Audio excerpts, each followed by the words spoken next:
www.valleycan.org. It's the free smog check program.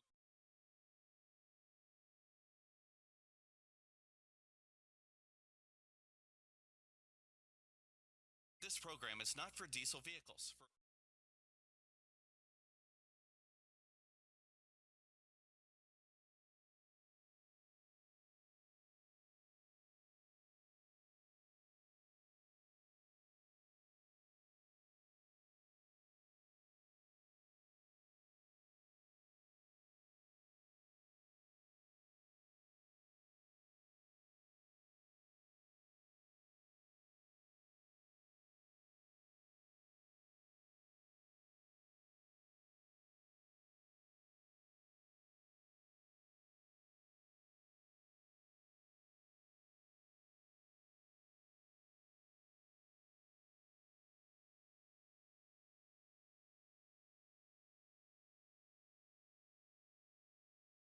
Spano Center on the campus of the University of the Pacific. Welcome to Pacific Tigers men's basketball on Fox Sports AM 1280, the iHeartRadio app, and the WCC network. Back-to-back days. Zach Rudy alongside the great Bob Thomason. Glad to have you with us. It's the Tigers and the Cal State East Bay Pioneers. Part of this 5-game homestand for the Tigers. And most recently, last night, Pacific getting its first home win, an impressive victory over Fresno State here last night by a final of 76-72.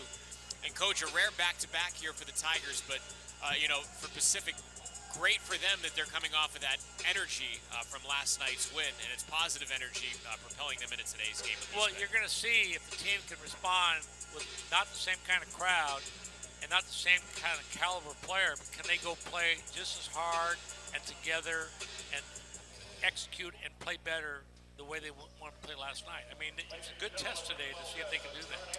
What impressed you most about Pacific's win last night over Fresno State? A game in which they, gave up a 13-0 run to the Bulldogs, who tied the score. They were down 14, and then the Tigers rallied to eventually win. But I thought they played, obviously they finished a half in a 13-0 run. He got a good lead. I thought the first 10 minutes of the second half, they played really good basketball. Then they had a 5-minute lull period there which they've had during the year. But once that got tied, they came out and they really executed. They made shots they had to make. And that was something that's different than before. Now, you'd like to see them, when that lead goes from 14 to 7, then stop it and then regain the lead rather than wait until it gets down to 0. But you know what? It was good playing. They made some shots. They had a lot of good guys contributing to that effort. And hopefully tonight they can do the same thing. Well, let's give you the starting lineups as the starting lineups have already been introduced here at the Spano Center. And for Cal State East Bay, under head coach Brian Rooney from St. Mary's High School, Stockton native. And he will have Dimitrios Klanaris, also Chris James, Grady Lewis, Tim Andrioli, and Kevin Abirikwe. Again, Klanaris, James, Lewis, Andrioli, and Abirikwe for Cal State East Bay. For the Pacific Tigers, it'll be Donovan Williams, Sam Freeman, Luke Avdalovich, Nick Blake, and Tyler Beard. Again, for Pacific, Williams, Freeman, Avdalovich, Blake, and Beard under second-year head coach Leonard Perry. Cal State East Bay is at center court. They're in black uniforms with East Bay written in red block letters trimmed in white on the front of the jersey, a red numeral trimmed in white on the front and the back of the jersey, black shorts with the red and white trimmed down the sides. The Tigers, the home whites, Pacific written in black block letters trimmed in orange across the chest, a black numeral trimmed in orange on the front and the back of the jersey, and white shorts and black and orange trimmed down the side. The tip is up. It is controlled by the Tigers, who move from our right to our left from our vantage point. On the far right side of press row, next to the Pacific bench, is Donovan Williams. Calls up Luke Avdalovich on the right wing. Avdalovich looks to his left, gives to Nick Blake. Blake starts to dribble to his left. Blake now probes left of the lane, kicks it near corner to Beard. And now to Williams, behind the back dribble at the top of the key, hands it to Beard, who moves to his right, spins to his left, left of the lane, puts it up off the glass, no, and a rebound taken by Tim Andrioli. And Cal State East Bay moving from our left to our right here in the first half. And in the front court is Chris James. James off the screen, moving to his right, gives it back to his left, and now further left it goes on the left wing to Andrioli. Swing it back to the right side, and this is Chris James on the right wing, up top to Klanaris. Klanaris, left-handed dribble, dumps it down low for an easy layup, and that was Kevin Abirikwe, the junior from Carson, California. Yeah, and it started with a lift fake, and Pacific left their feet in the perimeter again and created penetration, and they got a layup. So Cal State East Bay draws first blood here as the Tigers in the front court and Williams in the high front court to Abdalovich moving to his right. Abdalovich toward the right wing, gives a bounce pass to Beard. Beard behind the back dribble, will stop, give it to his left to Williams. Shot fake, Donovan moving to his right, stops, gives to Beard right wing, 5 to shoot. Abdalovich shot from the right corner is blocked by Iroquois, up top to Beard. And now Blake on the left side, gonna give it across the way and a shot clock violation. And Cal State East Bay comes That was up with a shot fantastic clock defense violation. by them. Yes. They play hard. And you know, one thing about being Division II, they got pretty good size in their guards. They look pretty strong out here. They're 6'4", 6'5", so it's not like they're a mismatch, you know, as far as super height. Right now, David Hall saying something to Chris James. Our officials today, David Hall, Coban Lopez, and Kelly Pfeiffer, our officiating crew. And now the Pioneers take it from our left to our right across the Power Cal logo. Cutting to his left is Chris James. James off a screen, moves to his right, looks back to his left to Andrioli, fakes a pass left, gives it up top to Clinaris. From Thessaloniki, Greece, he puts it up off the glass, no, and the rebound is juggled and then controlled by Sam Freeman. To Nick Blake. Blake, a left-handed dribble into the front court, shimmies on the left wing, tries to give it near side, knocked away, stolen by Chris James. James ahead of the defense. James gonna put it up off the glass and in, and Cal State East Bay off and running with a 4-0 lead. It's one of those 4-point play turnovers again. You know, Tigers gave 2 early in the game last year. They overcame it. Donovan Williams is in the high front court, kicks on the left wing to Nick Blake, who looks to his right. Blake holding the ball off to his right side. Blake up top to Williams. Donovan crossover dribble down right side of the lane, tries to go up, and he is going to be fouled by Kevin Iroquois, and he'll go to the line to shoot a couple of free throws. Donovan Williams, who had an off game last night, just 2 points, and he's going to get to the line here. He did not have a made field goal last night. But Coach, you were talking last night, it's impressive the Tigers able to win that game without really any contribution offensively from Donovan. Yeah, I guess Coach is not happy how it's going right now. Wow, there's going to be a line change coming. 5 substitutions. Denson, Ivy, Curry, Odom, Outlaw, Boone, Avdalovich, Beard, Blake, Freeman.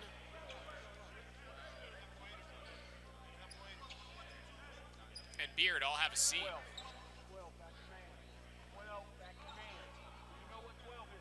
Denson's going to have to wait to come in, and he will not come in here as Williams misses the free throw, and the ball goes out of bounds. It was last touched by... He missed both of them? He missed both of them, yeah. The ball was last touched by Pacific. Tigers in a little three-quarter court press. It's 4-0 Cal State East Bay on the board. They have 5-0, but it's a 4-0 lead. So if you're watching here in the arena, it's 4-0, and now a pass ahead for an easy layup to Grady Lewis. And Cal State East Bay makes it 6-0. Denson on the right wing to Jordan Ivy Curry. Ivy Curry dribbling with his left hand toward the top of the circle, gives to his left to Odom, who moves to his right, shovels to Keelan Boone. He'll launch a deep 3, and that's good, and that gets the Tigers on the board. I think they'll live with that shot.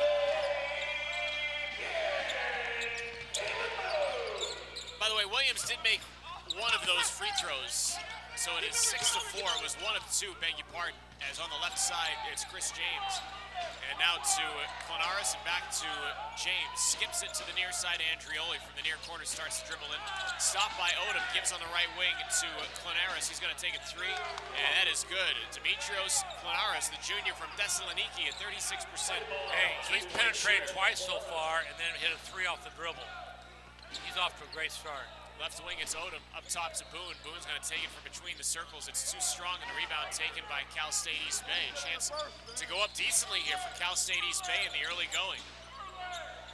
Andrioli on the left wing. Gives it in the high front court to Chris James. Now near wing to Iroquois. Iroquois gives it back to his left to James. James directing traffic, gives to Andrioli on the left wing. Andrioli lift fake, dribble to his left, stops the dribble, gives it back to his right to James. James gives it inside to Iroquois, who drives in, and he's fouled on a hand check by Odom.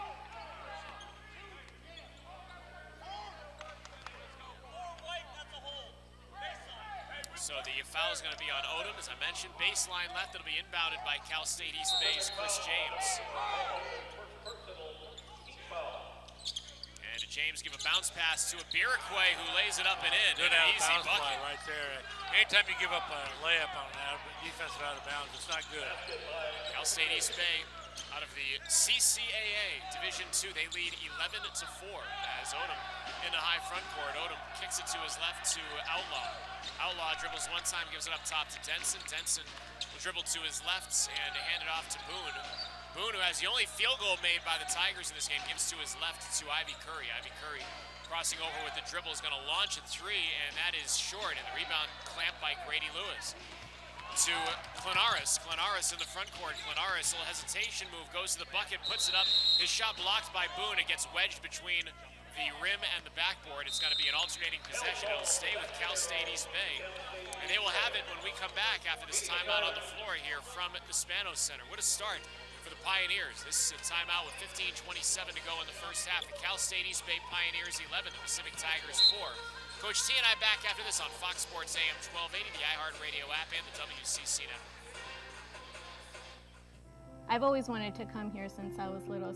I remember I would pass by here when I was younger. We would come and take pictures or come for tours when I was like in middle school. And I was like, whoa, this is amazing. I was just in shock by the buildings themselves and the history of UOP and the people within it. It was just a beautiful place that I dreamt of. I thought maybe one day if I work really, really hard and I'm truly good at what I do, I might be able to get in, and I'm here and I love it. Hi, my name is Lila Valencia and I'm a fine arts major here at UOP, and this is my art studio.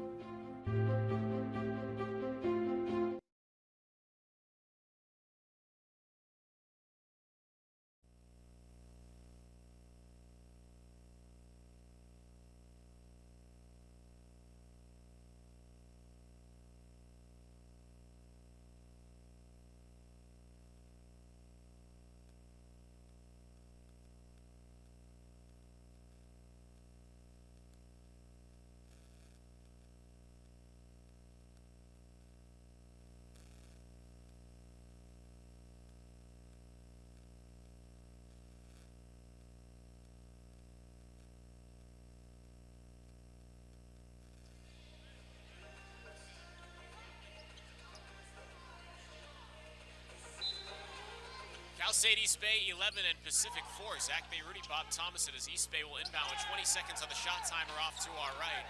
Backing his way in, and they're going to give it out to the far side. Grady Lewis to Kevin Abirikwe. Abirikwe dribbling to his right. Leaves it for Chris James. James is up top with 8 to shoot. James going to take a step back three, and he swishes it. And Cal State East Bay has opened up a 10-point lead, 14-4 Pioneers. That's got to make Brian Rooney, the Stockton native, feel good, the head coach of the Pioneers, as Williams in the high front court. Looking to his left, and Williams dribbles to his right, hands it off to Beard. Beard will move it back to his right, now cross it over to his left, trying to give it near side to Avdalovic, knocked away by Andrioli.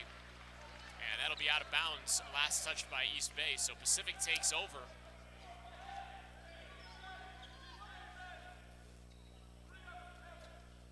From baseline left, it'll be Beard to inbound, and Beard slaps the basketball. And he'll inbound to Williams near corner. Tigers need this bucket. It's not going to fall. It's way short. And a rebound falls to Grady Lewis. Gives to Clenaris. On ahead to Chris James.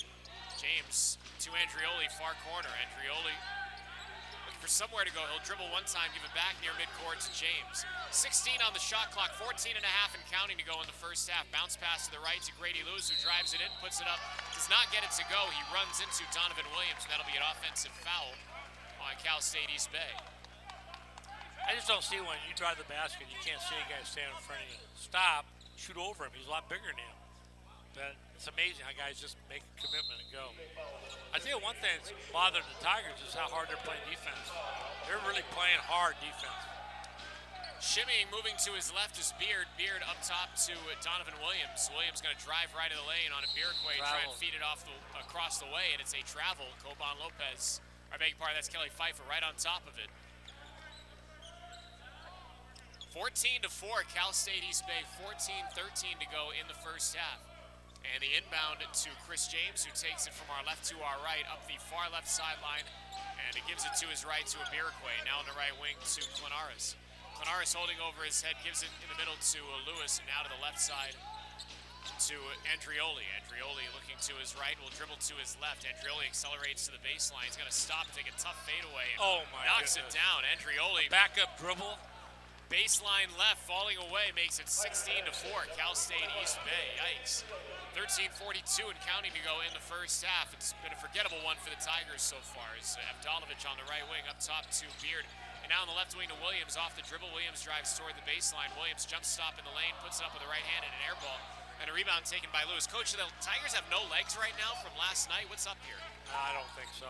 Andrioli's going to launch at three, and that is good. And an unbalanced shot, and Cal State East Bay has a 19-4 lead here at the Spano Center. Beard on the near sideline. Beard. Tigers just got to get organized. They got to get back to doing the things they can do. Lobs it to Sam Freeman, who gives it out to Nick Blake, right wing for three, and that's good. Very nice pass, good rhythm right there in that shot. To say the Tigers needed that would be the understatement of the year. 19-7 Cal State East Bay, and let's see if the Tigers can get any traction from that made shot from Nick Blake. As into the front court is James, gives on the right wing to Clanaris. Clanaris going to dribble to his left around his screen. Clanaris dumps it down low, and in one motion it's caught and put up by Grady Lewis. He missed the shot, somehow gets his own miss, gets blocked by Nick Blake, but does get fouled. And it's going to be Freeman with the foul. Blake had a block, but the foul was committed by Freeman. I mean, they got good overall size, and they're really playing hard defense. They're supporting each other, and the Tigers have not had a lot of good shots. And so, I mean, they're going to have to create some good shots for some easy baskets. First free throw for Grady Lewis is up, and it is good. Lewis, a 76% free throw shooter. He's a freshman from Phoenix. Andrioli will check out. Coming in is Peyton White for Cal State East Bay. Forgot to go to the scores table. Also in for the Pioneers, Julian Lopez, and Kevin Abiraquay comes out as well.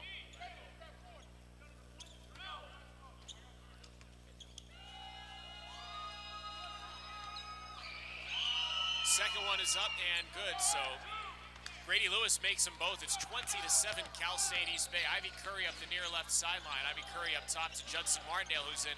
And now to Jalen Brown, who's in for the first time. Kicks it to his left to Tyler Beard.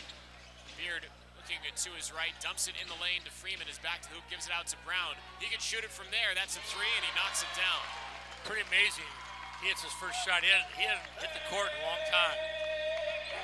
The Tigers desperately needed it. 20-10, Cal State East Bay by 10. 12-14 and counting to go here in the opening stanza. Moving toward the near sideline is Clanaris. Clanaris is going to move to his right on the right wing. Stops, skips it to the far side to Julian Lopez, who goes off the dribble in the paint. Kicks it out near corner to Peyton White for three, and that's good.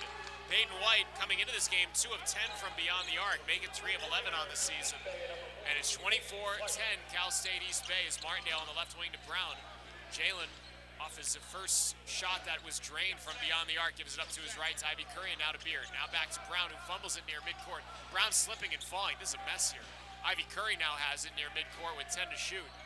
Ivy Curry guarded by Julian Lopez, moves to his right, now cuts it back to his left, gives to Brown. Brown tried to make a little juke move, and he traveled. And that will take us to a timeout on the floor here from the Spano Center. And this timeout comes with 11:32 to go in the first half. Our score from Stockton, the Cal State East Bay Pioneers 24, the Pacific Tigers 10. And Coach Thomason and I are back after this on Fox Sports AM 1280, the iHeartRadio app, and the WCC network. Chase Chevrolet has been winning California business since 1944. Get a little Stocktonian in you. I'm Steve. And I'm Jamie, and we're owners of Smitty's Wings and Things here in Stockton. As a former pro football player, Steve Smith knows about winning. Football and business is about teamwork. When they needed a new Tahoe for their business, a winning drive from the team at Chase Chevrolet was just a few clicks away. And then delivered our car the next day, so it was very easy. I would do it again. There's no competition. Chase Chevrolet. Buy into it.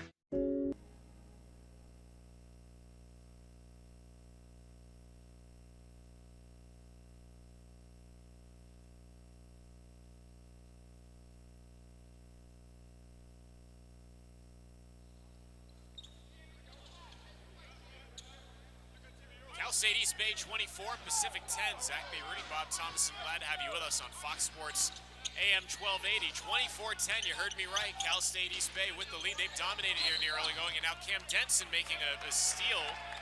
And he's going to be fouled by Kevin Abiraquay. They were trying to hit Abiraquay up near the top of the circle. And a nice steal there by Denson, and he'll inbound from the near sideline with the Tigers trailing by 14. That was a needed steal. You know, you take a little aggressive away from them. They run their offense very well right now. And you know, his defense last night, Coach, I got the Tigers back in it. That Nick Blake block that led to some good offense. And it was in the first half of that game. The Tigers trailed by 7. They really got going from that point. So let's see if defense can be the catalyst for the Tigers here. His driving is Ivy Curry in the paint. Lost a handle on it, gets it back, puts it up, leaves the shot short, tip back won't go, and a rebound tipped and secured by Julian Lopez of Cal State East Bay. Up the far left sideline goes Ramsey Huff, who's checked into the game for the first time. Huff, a freshman from Riverside, gives it up top to Peyton White, and now swinging around to the far corner to Lopez. Going to dump it to a Bierquay down baseline left, and he's going to be fouled on a reach-in by Denson. You can't reach from behind the post. Like if you're on the side of the post, you can reach a little bit. When you're directly behind the post, it's like almost an automatic foul. And there's going to be a foul again on the Tigers. It's going to be on Jalen Brown before the inbound for a hold.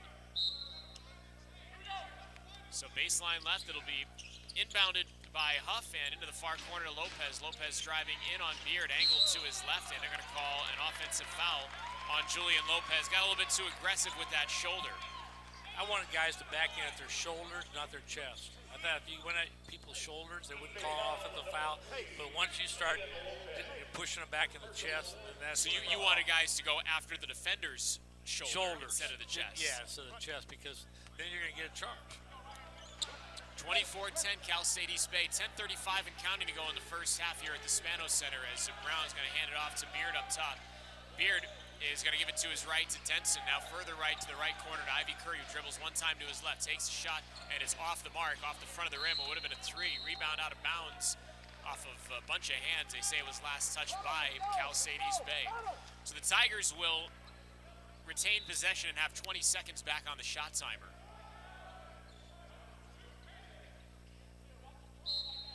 Beard from baseline left will inbound, and Beard will lob it into Jalen Brown. Brown back to Beard on the near corner. Beard bounce pass baseline left to Denson. Denson puts the ball on the floor, gives it up to Beard on the left wing. Beard dribbles to his right.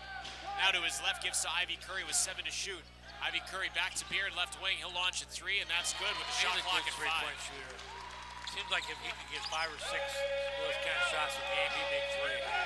24-13, Cal State East Bay as Lopez on the near side gives it to his right to Ramsey Huff. Huff bounce pass to Bierquay, baseline right. Bierquay is going to go into the lane, give it out now to Lopez from the left wing. He'll take a 3, and it's too strong off the heel. The rebound, though, tracked down by Peyton White.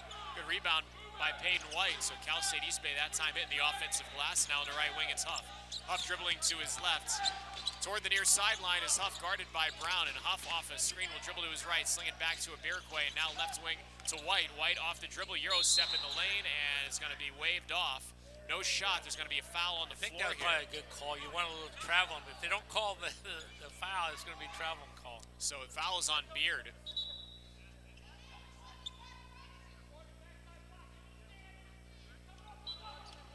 Baseline right, Ramsey Huff will inbound, and Huff inbounds.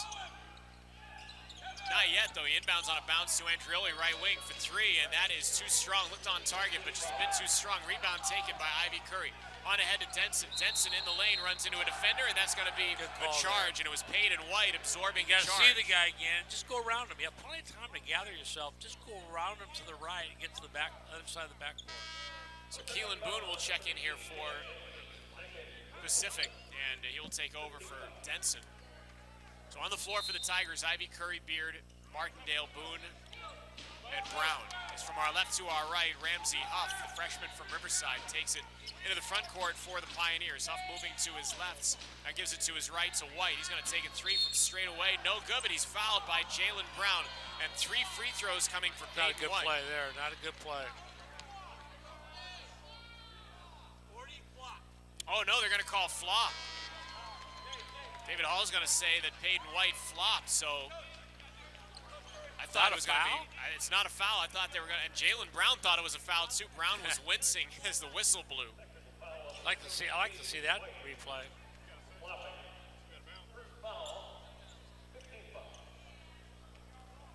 So the Tigers catch a break there. Instead of 3 free throws for East Bay, Judson Martindale shoots a technical free throw and knocks it down to draw the Tigers to within 10. Here's the replay. And tough to tell from that backside. But again, that call is so subjective. I don't like it. Yeah, I don't think anybody does that I've talked to. Just don't call anything. Let him fall down, play basketball. He's on the ground. He can't do anything. Beard give a bounce pass toward the left wing to Ivy Curry, who dribbles to his right. Ivy Curry stops, gives it back left wing to Beard. 4-3, and that's good. And now Tyler Beard's starting to cook a bit. Well, he's only had 2 shots. I mean, he can't get cooking until he gets shots. 24-17, Cal State East Bay on the left wing. It's Peyton White. White crosses over, gives it behind to Julian Lopez, up top to White, and now near side to Huff. Huff on the right wing will cross it over, drive toward the baseline, put it up, and it's short. And the rebound's going to be taken by Beard. Beard head up into the front court. Beard to Martindale driving in from the right wing. A Euro step gives it out near side and runs into a Cal State East Bay player. I don't know what the call is here. We're about to find out. Charge. It's going to be a charge, and it was Peyton White.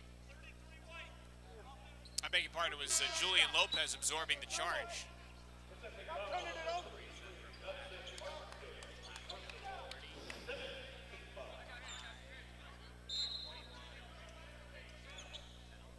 So Demetrios Klinaris will inbound and then get it back. Klinaris from our left to our right, the 6'11" junior, again hails from Thessaloniki, Greece. Klinaris on the right wing. Klinaris drives toward the baseline. He's going to be fouled by Judson Martindale. They're going to call Judson for having his hands on him a bit too much there with 8:09 to go in the first half. It's 24-17, Cal State East Bay.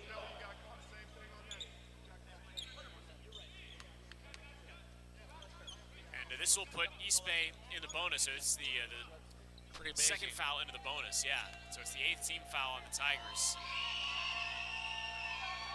Klinaris' first one is up and good, so he'll get another. Klinaris is 68% free throw shooter.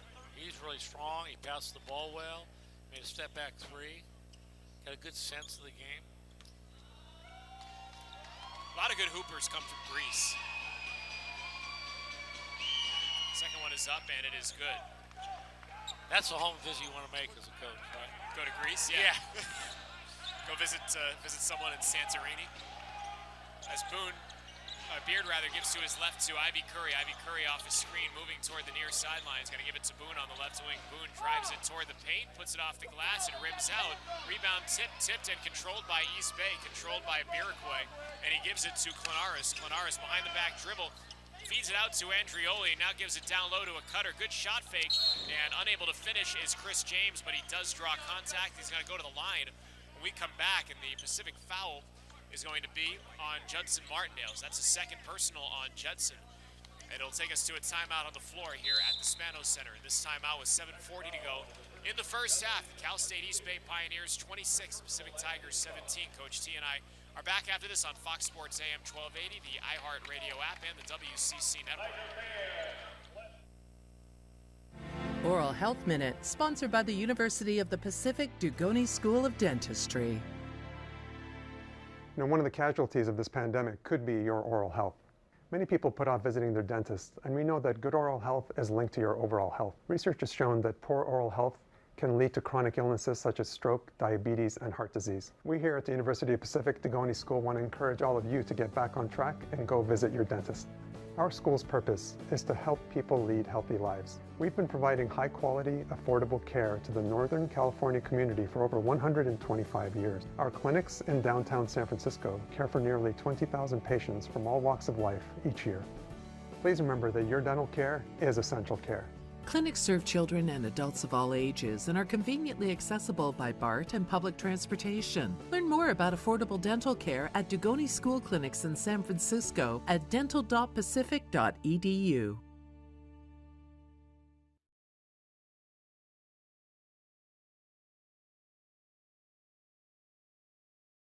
Back here at the Alex G. Spanos Center, Zach Bay, Rudy, Bob Thomas, glad to have you with us. The Cal State East Bay Pioneers 26, Pacific Tigers 17. East Bay is shooting 60% from the floor. The Tigers shooting just 33%. Pacific is 5 of 9 from beyond the arc. Coach, the Tigers do not have a 2-point field goal yet. That's pretty amazing. It's wild. It's pretty amazing. Cal They are shooting the three well. They shot it last night well. So. Problem for the Tigers is Cal State East Bay also shooting the three well. They're 4 of 6.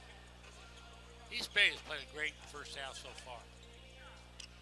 They're getting better shots than the Tigers are getting, but you know the Tigers just got to hang in there and keep on fighting through it. Chris James, a 68% free throw shooter, will see his first one rim out.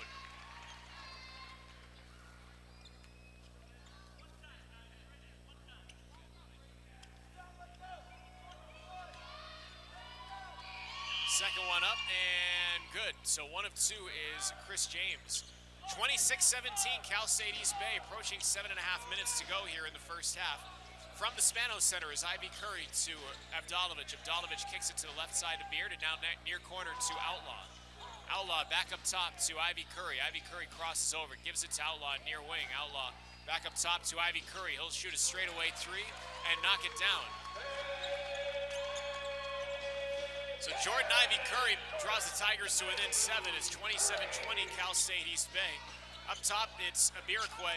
Dribbles one time, hands to Clanaris. Clanaris driving to his left, now to his right. Clanaris nearly traveled, gives it instead to a trailer. James puts it off the window, falling away. Can't get it to go. And the Tigers have the rebound. Ivy Curry into the front court. And Ivy Curry on the right wing. Again, Tigers do not have a 2-point field goal yet in the first half. It's Beard on the left wing.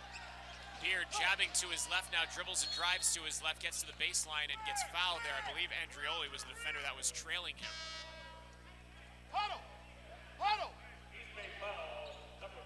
So Grady Lewis will check in for East Bay and Peyton White will check out.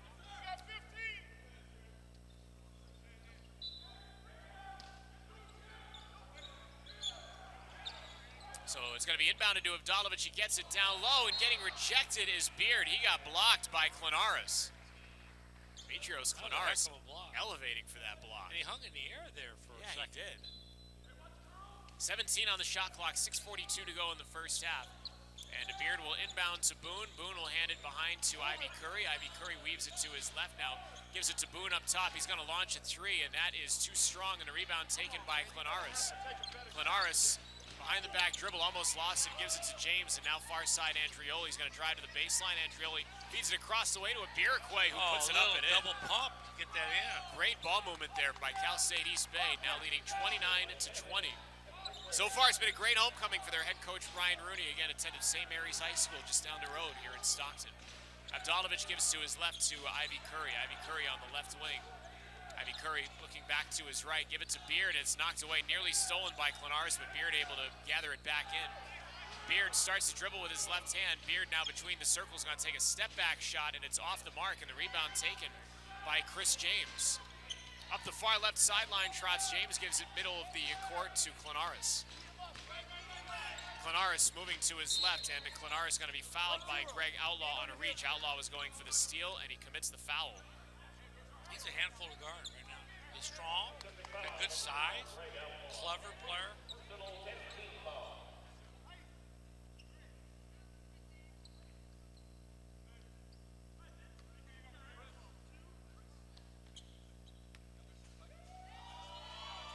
So Clanaris is going to the line.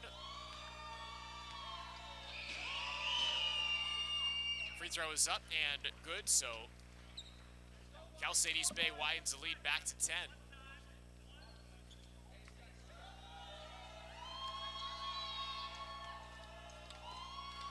Second one for Clanaris is up and good. So 31-20, Cal State East Bay. Jordan Ivy Curry is at the middle and going to give it to the right wing to Beard. Beard off an outlaw screen, moves to his left. He's going to take a 3, and it's too strong, and the rebound taken by Andrioli. So Cal State East Bay, the ball and an 11-point lead. And again, the Tigers still without a 2-point field goal. Andrioli on the right wing, dribbling to his left with his left hand, now to his right. Give it back near midcourt to James. James to his left to Abirikwe on the left wing. Abirikwe up top to James. James off a screen to his left, now drives left of the lane, stops at the left elbow, puts it up and in. That's a tough shot right there. To go left and have a little fadeaway. It's a 13-point lead for Cal State East Bay. The scary thing is that's not even their biggest lead. Their biggest lead was 15 earlier as Ivy Curry's going to drive and get fouled. Not on a shot. Foul is on the floor, and the Tigers not yet in the bonus. The foul is going to be on Chris James. I don't ever remember coaching a half where I didn't have a 2-point shot in the field goal. Yeah, that's something. That's something. 4:52 to go in this first half. Inbound to Avdalovic. Could this be it? Avdalovic takes it and makes it from baseline right. And just a little over 15 minutes into this game, the Tigers finally converted a 2-point field goal. It's 33-22 Cal State East Bay. Clanaris moving to his left, lost a handle on it, but it's gathered in, or was gathered in for a moment by James. Lost a handle on it. Outlaw knocked it away. Now he's wrestling for it on the floor. They're going to call it jump ball, and the possession arrow belongs to the Tigers. Good hustle there by Outlaw. I thought James was going to get it, the loose ball right back in, but Outlaw with the good hustle there, able to get this possession back for the Tigers. So now it's Outlaw, Avdalovic, Boone, Beard, and Blake on the floor for Pacific.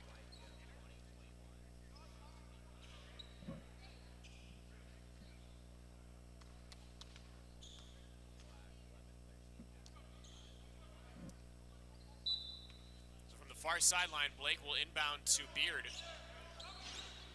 And Beard back to Blake on the right wing. Blake holding over his head, will dribble to his left and give a bounce pass up top to Outlaw, now on the left wing to Beard. Beard's going to dribble to his right and be fouled by Chris James. That's a silly foul right there by them.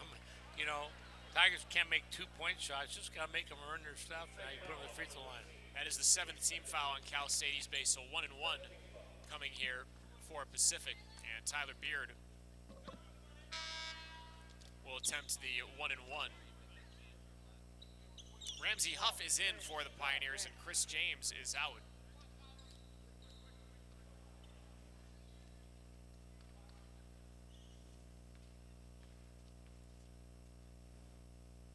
First one is up, and it is good, so Beard gets another.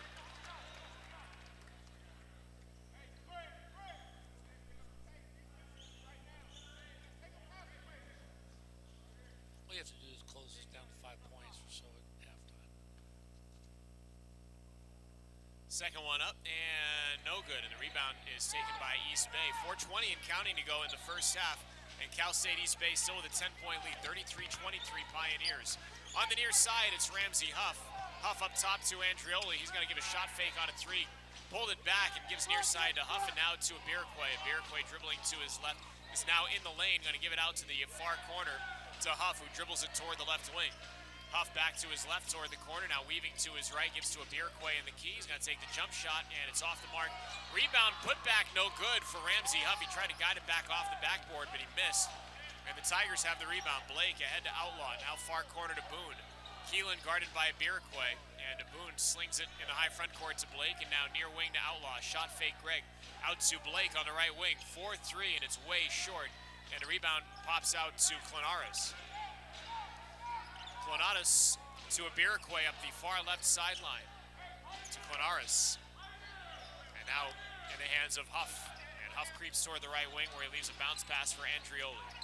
Top of the circle, Lewis to Clanaris. Now top of the circle, Andrioli drives into the key, gives it down low for an easy lay, and Grady Lewis, shuffled that thing. I thought he was going to get fouled and kind of shuffled up with his left hand. Nice cut there to the basket by Lewis. A nice find by Andrioli, and East Bay leads it by 12, 35-23. Far side, it's Beard to Boone. He's going to take a 3 from the right wing, and that's big, good. Big shot for the Tigers. Keelan Boone gets the Tigers to within 9, 35-26. Cal State East Bay with 2:45 and counting to go here in the first half. Abirquay far corner. Abirquay give it to near midcourt to Ramsey Huff. Huff moving to his right. Stops near the right elbow, gives it out to Abirquay, left wing. He'll take a 3, and that is off the right side of the rim. Rebound taken by Beard. Tigers a chance to eat up some more of this deficit as Beard drives left of the lane, hesitates, tries to get to the baseline, is swarmed there by Huff. Gives it out instead to Boone near the near sideline. Up top to Avdalovic, right wing to Blake. Blake's going to penetrate, scoop it up reverse, and off the glass, but can't get it to fall. That did not touch the rim. And the Pioneers with the rebound, as taking it from our left to our right into the front court is Ramsey Huff. Huff to the near sideline to Andrioli, back in the high front court. Abirquay gets it down low to Clanaris, who glides to the rim and lays it off the glass and in. 37-26 Cal State East Bay, minute 55 and counting to go here in the first half in a quiet Spanos Center. Boone up top to the left wing to Outlaw. Outlaw starts to dribble, takes a step back 2 from the near side. That is an air ball, and Clonar's there to receive. Off the dribble, fadeaway shot. I just want to see that. Pass across midcourt toward the near side to Huff, who takes an on-balance 2 from 15 and sinks it. And Leonard Perry calls a timeout at the dead ball. So Cal State East Bay is leading 39-26, and this will be the under 4 media timeout, and that means Coach T and I will take it as well. 1:34 to go in the first half. Cal State East Bay Pioneers 39, Pacific Tigers 26. We're back after this on Fox Sports AM 1280, the iHeartRadio app, and the WCC network. Hello everyone, my name is Ayla Shah. I use she, her pronouns, and I'm currently a sophomore at the University of the Pacific, majoring in Business Administration. And welcome to Grace Cavell Hall.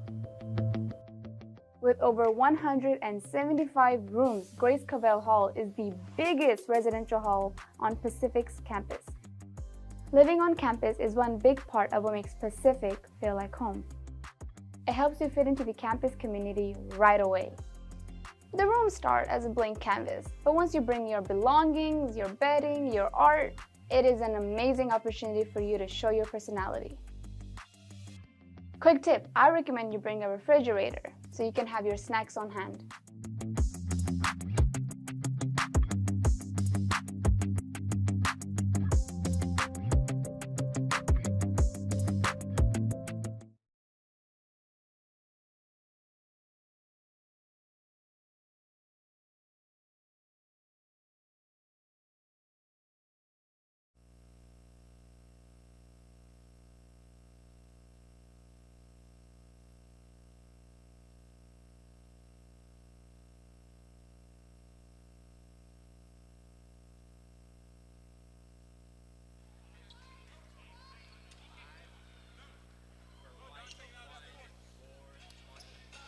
Cal State East Bay 39 and Pacific 26. So East Bay leading by 13. They've led by as many as 15. And we'll see how the Tigers can finish this half here in the last 93 seconds. Into the front court is Mo Odom. Odom gives it to the right wing to Blake. Blake is going to dribble one time, give it to his left to Boone. Boone to Odom. Odom dribbles to his right, stops near the top of the circle, gives to Williams. And now to Blake, right side. Blake is going to give it to Williams, and now up top to Boone. Boone is going to drive it in and get rejected, and I think he was blocked by Grady Lewis, a 6'9 freshman. So East Bay with the block, and now Cal State East Bay a chance to match their largest lead is driving in and getting his shot blocked. It was Payton White. It was Boone with his length bothering that shot, and under a minute to go, the Tigers in the front court. Odom near corner gives it to Boone, and now up top to Blake. Blake with a shot fake, pulls it back, gives to Odom on the left wing. Odom's going to drive it, sling it back to Boone for a straightaway 3, and that is good. Keelan Boone on balance and wide open. 39-29. Cal State East Bay, 35 seconds to go in the half, is on the near sideline. It's going to be Ramsey Huff getting into the front court for East Bay and then calling a timeout with 32.7 seconds to go in the half. So about 10.7 separate the shot clock and the game clock here in the first half. Coach, I mean, I know Cal State East Bay is playing well, but what's up here with the Tigers? Well, you know, I don't think there's anything different that has been a problem all year. The only time they're scoring is three-point shooting right now. They had 1 2-point basket, so they don't have ways to get easy baskets to do that. So the way they're shooting, and they were getting some 2-point baskets, they'd be fine. But offensively, this team is really executing. They set screens, they're rolling, they're putting a lot of pressure on the Tigers. And the only thing I didn't like what they did is, a second ago, the guy got the ball and drove the basket real fast. But if he had held it out, used a little shot clock, they could have went 2 for 1, you know what I mean? And now they have to shoot. The Tigers have a chance to cut it down below 10. So in the high front court to Andrioli, he's going to hand it off to Clonarus. Clonarus is near midcourt, and Clonarus accelerates to his left. Clonarus goes left of the lane, puts it high off the window. No, but it's going to be an offensive foul. Donovan Williams there to take the charge. Donovan's taken 2 charges tonight. You know, that's really helped the Tigers. Those are energy-creating plays, and the Tigers need a lot of those at the moment, trailing by 10. This is interesting time right now. You got 21 seconds to go in the half. You want to get a good shot and score, obviously, to get down below 10. But but how fast do you shoot? You give them one more chance, or you just take it to the last shot. You know what I mean? So 17 seconds now as Odom takes it to the front court. Odom gives on the left wing to Abdalovic. Abdalovic will give it up top to Williams. Williams chest pass the right wing to Odom. 9 to shoot. Odom dribbling to his left. Gives to Boone, and now Boone to the left wing to Blake. Blake is trying to stagger his way into the paint. Gets there, puts it up, leaves the scoop in short, and a rebound taken by Payton White, and that is how the first half comes to an end. And to say it was a forgettable first half for the Tigers would be another understatement. Give a lot of credit to Cal State East Bay, Coach. I'm very impressed with the way they've run their offense, and they've come out with great energy. Great energy. They played together. They executed real well. Except for about 3 or 4 plays, they played a really great first half. And the Tigers can't score basically inside. The only time they can score is outside. And you got to be able to score both. You know, the Tigers' offense this year has not been consistent enough to get through bad times. And last game they had great shooting from the 2 and then great shooting from the 3, but they haven't been able to capitalize on. So it's a physical basketball game, and Cal State is winning the physical battle. Now we'll see how they respond now. They're at home, they can respond. You know, now they're not down that much that they can't catch up. They just got to play good basketball. Well, we'll see if that can happen in the second half. Before we get to the second half, obviously, we'll have our halftime report. So Coach T and I will take a break, come back, we'll tell you all the numbers from half number 1. As again, our score at intermission, the Cal State East Bay Pioneers 39, the Pacific Tigers 29, and we are back for our halftime report next on Fox Sports AM 1280, the iHeartRadio app, and the WCC network.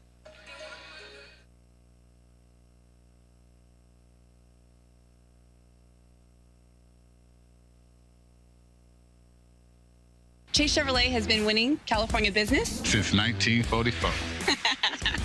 Get a little Stocktonian in you. I'm Steve. And I'm Jamie, and we're owners of Smitty's Wings and Things here in Stockton. As a former pro football player, Steve Smith knows about winning. Football and business is about teamwork. When they needed a new Tahoe for their business, a winning drive from the team at Chase Chevrolet was just a few clicks away. And then delivered our car the next day, so it was very easy. I would do it again. There's no competition. Chase Chevrolet. Buy into it.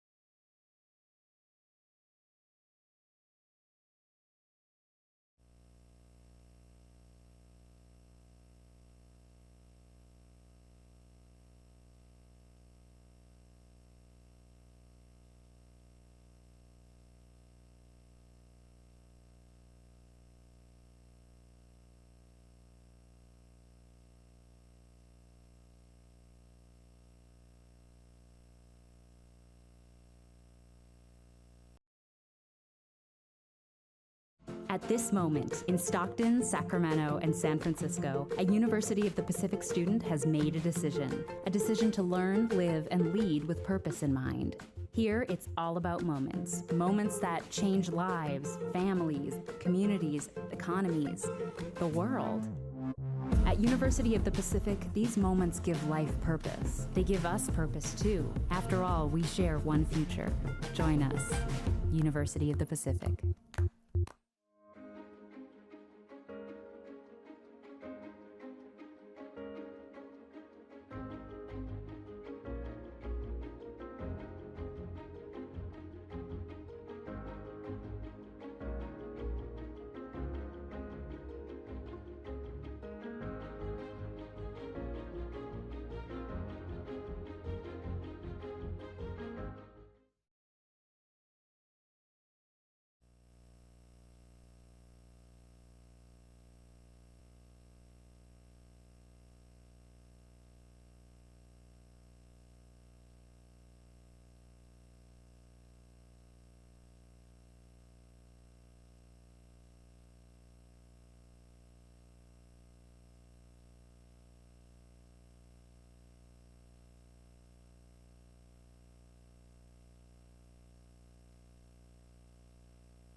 University Spano Center, Zach Bay, Rudy, Bob Thomason. At halftime, boy, the Cal State East Bay Pioneers 39, the Pacific Tigers 29. And Coach, this was a heck of a first half played by Cal State East Bay, and I think we need to give credit here where credit is due. And they played a heck of a first half, and then the Tigers just didn't have an answer at times, nor did they have a 2-point field goal until over 15 minutes into this first half. Well, I think one is how hard they played bothered Pacific early in the game, and then they got off to a rocky start. But watching the game, it's not like that team can't do that for the rest of the game. I don't know if they'll play that well. You hope Pacific will play better, but they run their stuff well. They play together well, and they play good defense. I mean, they're physical on defense. I was telling you early, their guards are 6'4", 6'5". It's not like a Division II team coming in here with 5'10" guards, that are good, and then or center to 6'6", and you can dominate them. I've been real impressed with their team and how they played and how hard they played. And the Tigers are going to have to play well to win this game. Let's take a look at the numbers, and we'll start with the Pacific. Tigers were led by Keelan Boone, who had 9 points on 3 of 7. 3 of 4 from beyond the arc. And, Coach, if not for Keelan Boone draining some threes here, I'm not sure where the Tigers would be in this first half. He's a funny shooter. He took one real crowded shot, which he probably shouldn't have took. But it's like you think he's an okay three-point shooter, but he makes them. But he only takes three-point shots, basically. And you want to live with that many, so it's kind of a tough situation. But right now he's rolling. So Keelan Boone with 9 points on, again, 3 of 4 from beyond the arc, 3 of 7 overall from the field.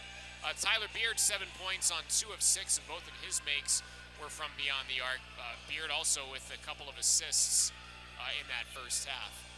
And then 3 points apiece for Nick Blake on 1 of 4. He made a three-pointer. Jordan Ivy Curry, 1 of 5. He made a three-pointer.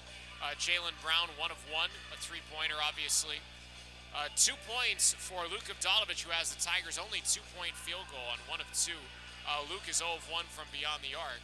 And then 1 point for Judson Martindale, who made a technical free throw when a flop was assessed to Cal State East Bay. Also, Donovan Williams has 1 point on 1 of 2. And, Coach, Donovan Williams in danger of going back-to-back games without a field goal. Obviously, we still have another half yet to play. But if you're the Tigers, don't you want to make sure that you start getting him a little more integrated? Or find a way to get him going?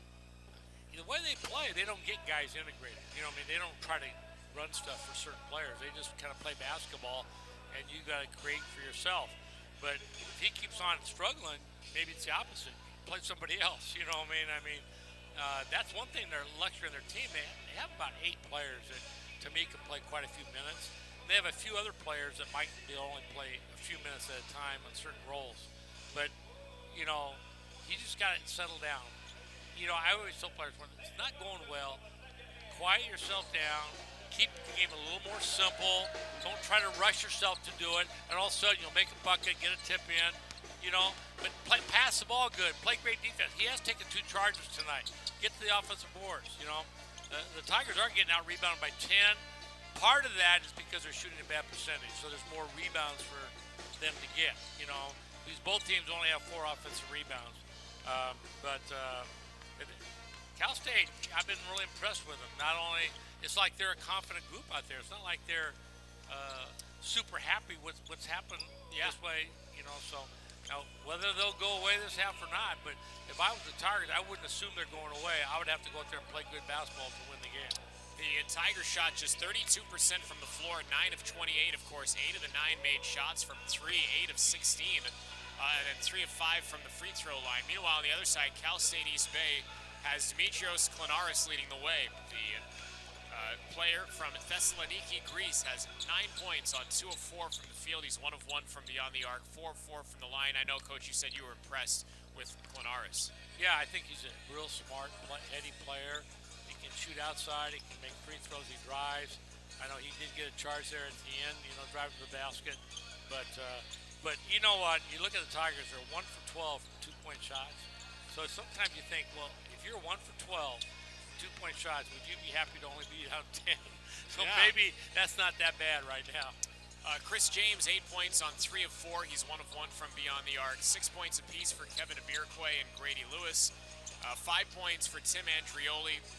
3 points for Peyton White, 2 points for Ramsey Huff. East Bay, 56% from the floor, 14 of 25, 4 of 7 from beyond the arc, and 7 of 8 from the free throw line. Coach, I'll leave it with this, then we got to go to break. The Tigers are being out-rebounded in this game, 21-11.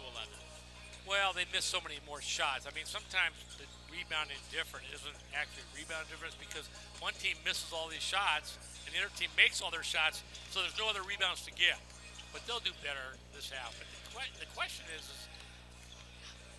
I don't think, Leonard substitute 5 guys at a time, a couple times, got mad at him, which is okay to do in a game like this. But I don't think the second half they'll be able to do that and get by with it. I think they're going to have to get a group to rotate and stay consistent and just chip away. You can't get a 10-point basket the first play of the second half. What you have to do is say, hey, let's cut it inside 5 after the first time out. You know what I mean? Yeah. And just go from there and chip away. All right, well, let's see what the Tigers can do. They trail Cal State East Bay by 10 at the half. It's Cal State East Bay 39, Pacific 29, and we're back to start the second half next on Fox Sports AM 1280, the iHeartRadio app, and the WCC network. I'm like other people, so I have to be in a wheelchair. I take the needed.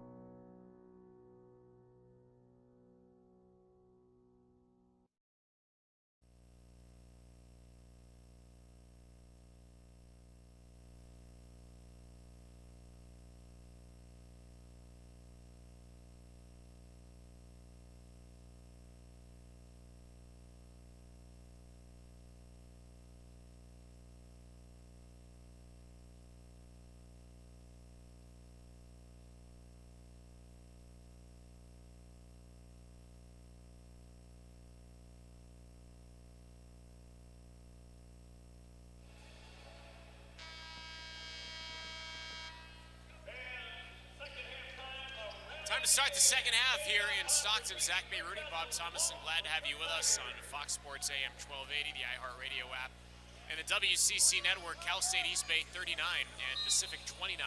It'll be East Bay's basketball to start the second half. They'll move from our right to our left here in the second half as Chris James is going to give it to his left to Kevin Abirquay. He hands it behind to Clenaris, up top to Grady Lewis. Lewis to the right side to Andrioli.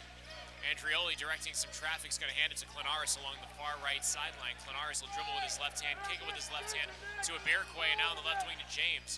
James double team, gives it down low, and putting it up and in is Grady Lewis. Great to look there from James to Lewis, and a good shot fake by Lewis. Now the Tigers moving from our left to our right in the second half is Beard near midcourt to Williams, to Nick Blake. Blake to Williams on the right wing, thought about a three, pulls it back, gives to Blake on the left wing. He'll take the three, and that's good. So both teams score on their first possession of the half, and it's 41-32, Cal State East Bay by 9. East Bay has led by as many as 15. Cal State East Bay had a 13-0 run at one point in the first half, driving to his left and getting fouled on a reach-in. Chris James, and the foul is going to be on Sam Freeman, and James just blew by him off the dribble, and Freeman reaching in and getting that foul. You got to hope somebody else did. I didn't like in the second half, the first 4 minutes, I didn't want too many fouls because I didn't want to put the team in the bonus early and shooting free throws the last 10 minutes of the game. From the near sideline, Abirquay will inbound it to James. James to Andrioli. Andrioli up top to Grady Lewis. Lewis chest pass to his left to James. On the left wing, James weighed the ball between his knees, now crosses over, takes a shot, moving to his left, it's no good. And a rebound taken by Williams on the far side of the rim. Williams to Blake on the near wing. Blake up top to Williams. Williams chest pass to Avdalovich on the left side. Luke from the left wing will give it to Beard. Beard stumbling his way down left of the lane, terminates the dribble, gives it back out to Avdalovich, and now to Blake on the right wing. 13 to shoot. Blake, a jab step, takes the shot, and it's around the rim and out, and the rebound clamped by Grady Lewis. To Chris James. James up the near sideline. James crossing over to his left. Was looking to the interior, and the pass was there for a moment, but James decided to keep it on the perimeter. And now it's in the hands of Andrioli on the right wing. Andrioli moving to his left. Will move back to his right. Andrioli stops inside the right wing, pivoting off his left foot, looking for an outlet, and it gives it to Clenaris. Clenaris driving to his left in the paint, runs into his defender, and that is Nick Blake, who takes the charge. Blake falling backwards. And that possession was clunky from the start, really, for Cal State East Bay. So 41-32, the Pioneers with the lead, 17:55 and counting to go in the second half. As from our left to our right, Beard takes the dribble into the front court, hands it to Williams. Williams to Avdalovic. Avdalovic gets it down low to Beard, left of the lane. Spin move, give it to Williams in the lane, and Williams was going toward the bucket, but the foul was committed by East Bay on Tyler Beard, or the foul was absorbed by Beard. They said Chris James. They say 13 on that. 13 indeed was the foul. He's hurting over on the other side of the court right now, so we're getting a 7. They said James tripped Beard as he was spinning before he gave that pass to Williams. And now Chris James is hurt, and there's a bunch of players in front of us, so I can't quite see off to the far side. But it's near the tunnel. James is standing, but he is limping. It looks like that right leg is bothering him.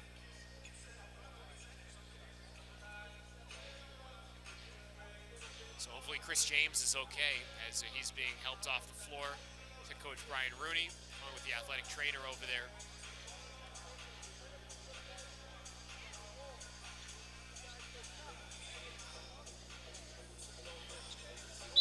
So they're going to get Ramsey Huff in the game for Chris James. And again, we hope that Chris James is all right. Junior from Long Beach. Chris James with 8 points in this game on 3 of 5, and he's doled out 3 assists. Baseline right, Beard will inbound, and he inbounds to Nick Blake near corner. Blake's going to dribble to his left. Blake will slip a bounce pass to Freeman, who glides toward the rim and puts it off the glass and in. Good screen and roll. 41-34, Cal State East Bay's lead is 7. 17:30 and counting to go here in regulation. Moving to his left is Huff. And Huff stops near the top of the circle. Will give it to his right to Clanaris, guarded by Nick Blake. Clanaris gives it up top to Abirikwe, now left wing to Huff. Huff dribbles one time, kicks it to his right to Clanaris, and there's going to be an offensive foul called on Cal State East Bay. They're going to say an illegal screen, Grady Lewis. You know, when you're a guard and a center's coming to set a screen, you got to wait for that guy to set a screen. If you leave too early, you put him in a bad position. But the Tigers are putting more pressure on the ball. They're forcing them outside a little, so their defense is starting to take hold a little.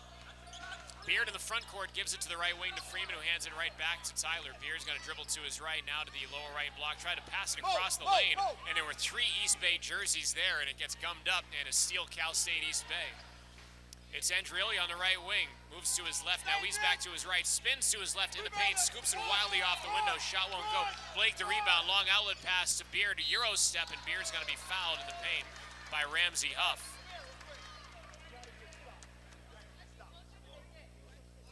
And I beg your pardon, it's not going to be on Huff, it's going to be on Abirikwe. I thought it was on Huff, but they say Abirikwe, who was in front of Beard. Huff was trailing.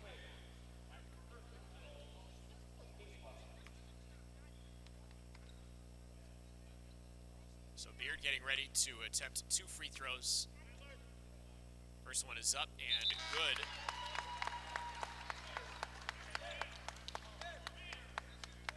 Beard now with 9 points. And he matches Keelan Boone for a team high.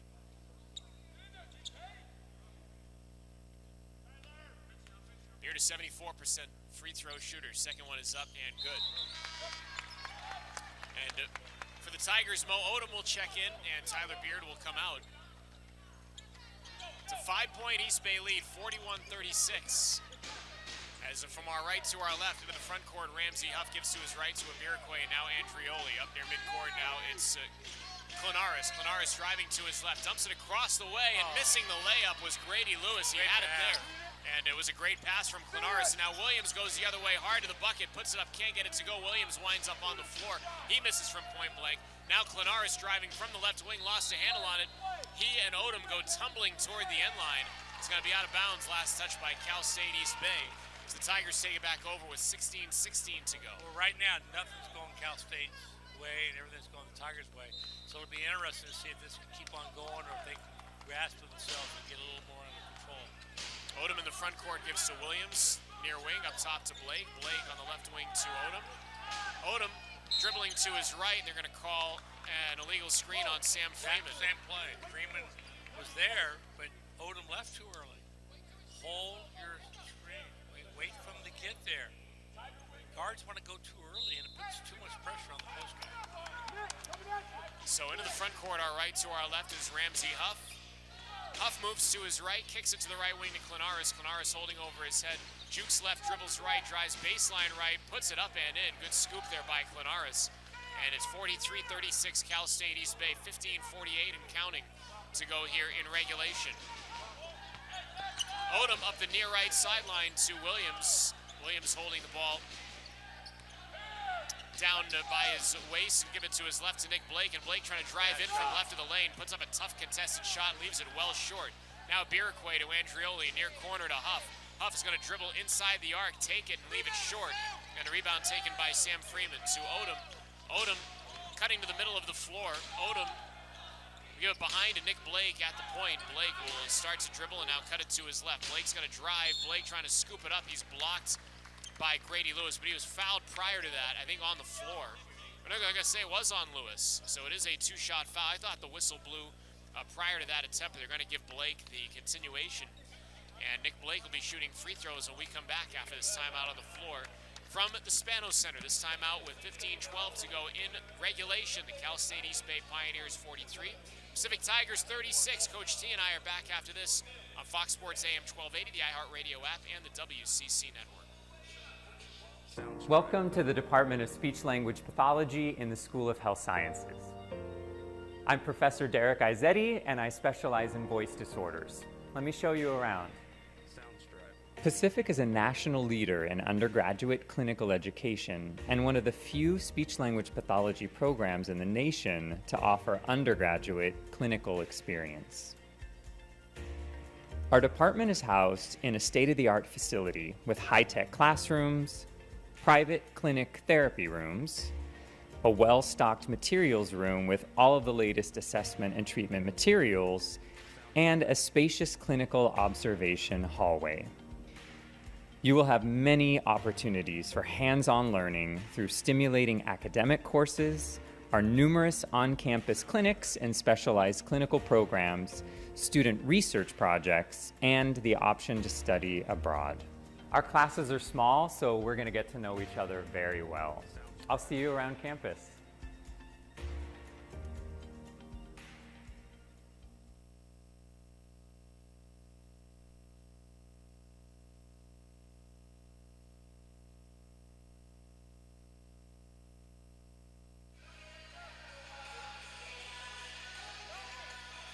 Nick Blake is at the line.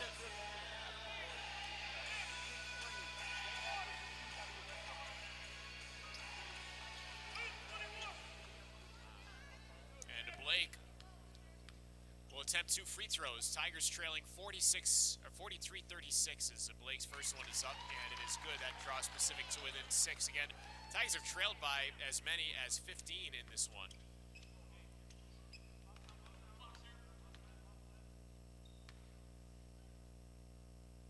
Second one up and short, and the rebound taken by Sam Freeman. Had the ball knocked away by Clinaris, but they're going to get Clinaris for a reach-in. And Sam Freeman, a nice job to establish position there. 11 the foul. At least that's his third one. Might be his fourth.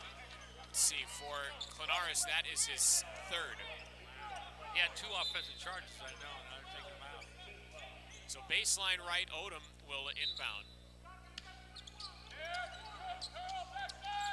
And Odom lobs the inbound to Freeman. Freeman to Williams. Williams chest pass to the right to Ivy Curry. Ivy Curry got hot from 3 last night against Fresno State. Gives it back to Williams with a shot fake. Now Williams drives it in, glides toward the backboard and puts it off the glass and in. Tigers have cut it to within, or drawn to within 4. They've cut the deficit to 4. 43-39, Cal State East Bay 14-48. And counting to go here in regulation is up top. It is Grady Lewis. Lewis dribbles to his right, gives to his right to Andrioli. Andrioli trying to get it down low. It's knocked away by the Tigers. I'm not sure who got a hand on it. It'll stay with East Bay. Was it Freeman? With the 12 seconds, Coach, you had the better view there as Leonard is screening us out here. So from the far Neither of us have a very good view. From the far sideline, it's Andrioli to inbound to James. James off a screen, trying to move to his left, then he rejected it, went to his right. James back off a screen to his left. James gonna dump it down low, and putting it up, leaving it short was Grady Lewis. The ball did hit the rim, and then it goes out of bounds. Last touch by Cal State East Bay. So 14:23 remaining. The Tigers take over, trailing 43-39. Let's see if Pacific can get over the hump here. They've had a good second half so far as Avdalovich up top to Williams. Williams dribbles to his left. Hesitation move now, drives it back up and gets blocked, but he's going to be fouled. There are a couple of guys in there, and the foul's going to be on Grady Lewis.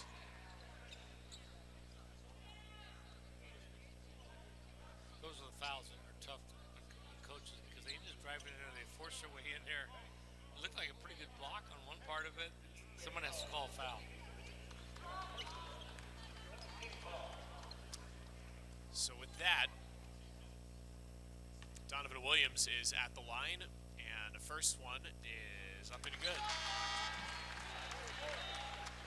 Tigers within 3 here, 43-40 with 14:09 to go in regulation.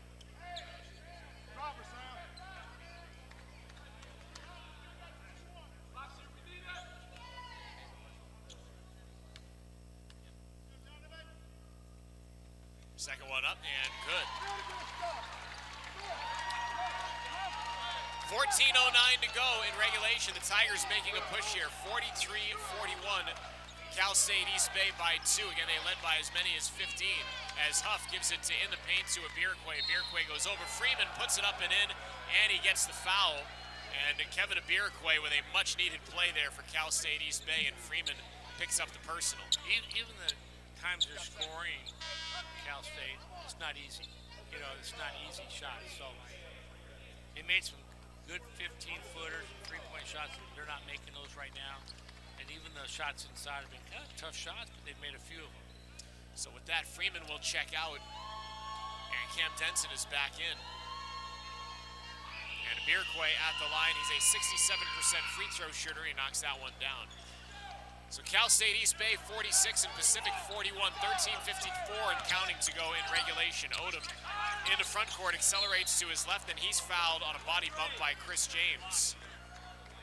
And that is the 8th team foul on Cal State East Bay. 13:50 shooting free throws. Tigers in the bonus with just under 14 minutes to go here in regulation. That was a silly foul right there. It was an easy foul call.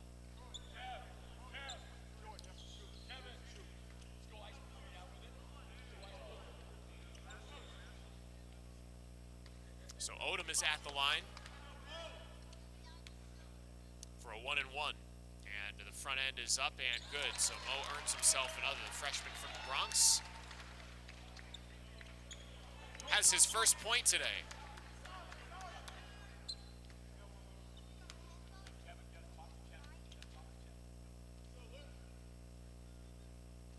Second one is up and good. So 46-43, Cal State East Bay by 3, 13:45 and counting to go here in the second half as Odom fell, and that gives a clear lane for, I can't see who it is, Abirkwe, I believe, but no, it was not Abirkwe. It was Huff to drive to the basket, and now Abirkwe is down, and Abirkwe slipped and fell on him after the fact. He was going to help him, and Abirkwe slipped, and now Abirkwe is slow to move around. Well, everybody was slipping there. Odom slipped. Odom looked like he had jelly on his feet there for a second.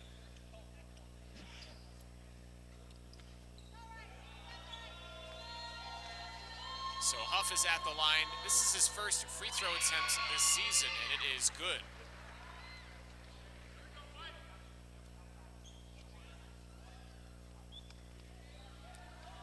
Last season, Cal State East Bay went 9-15, 7-11 in the CCAA a season ago for Cal State East Bay. Second one is up and good. So his first 2 free throws of the season, Ramsey Huff, are right through. And it's 48-43, Cal State East Bay by 5.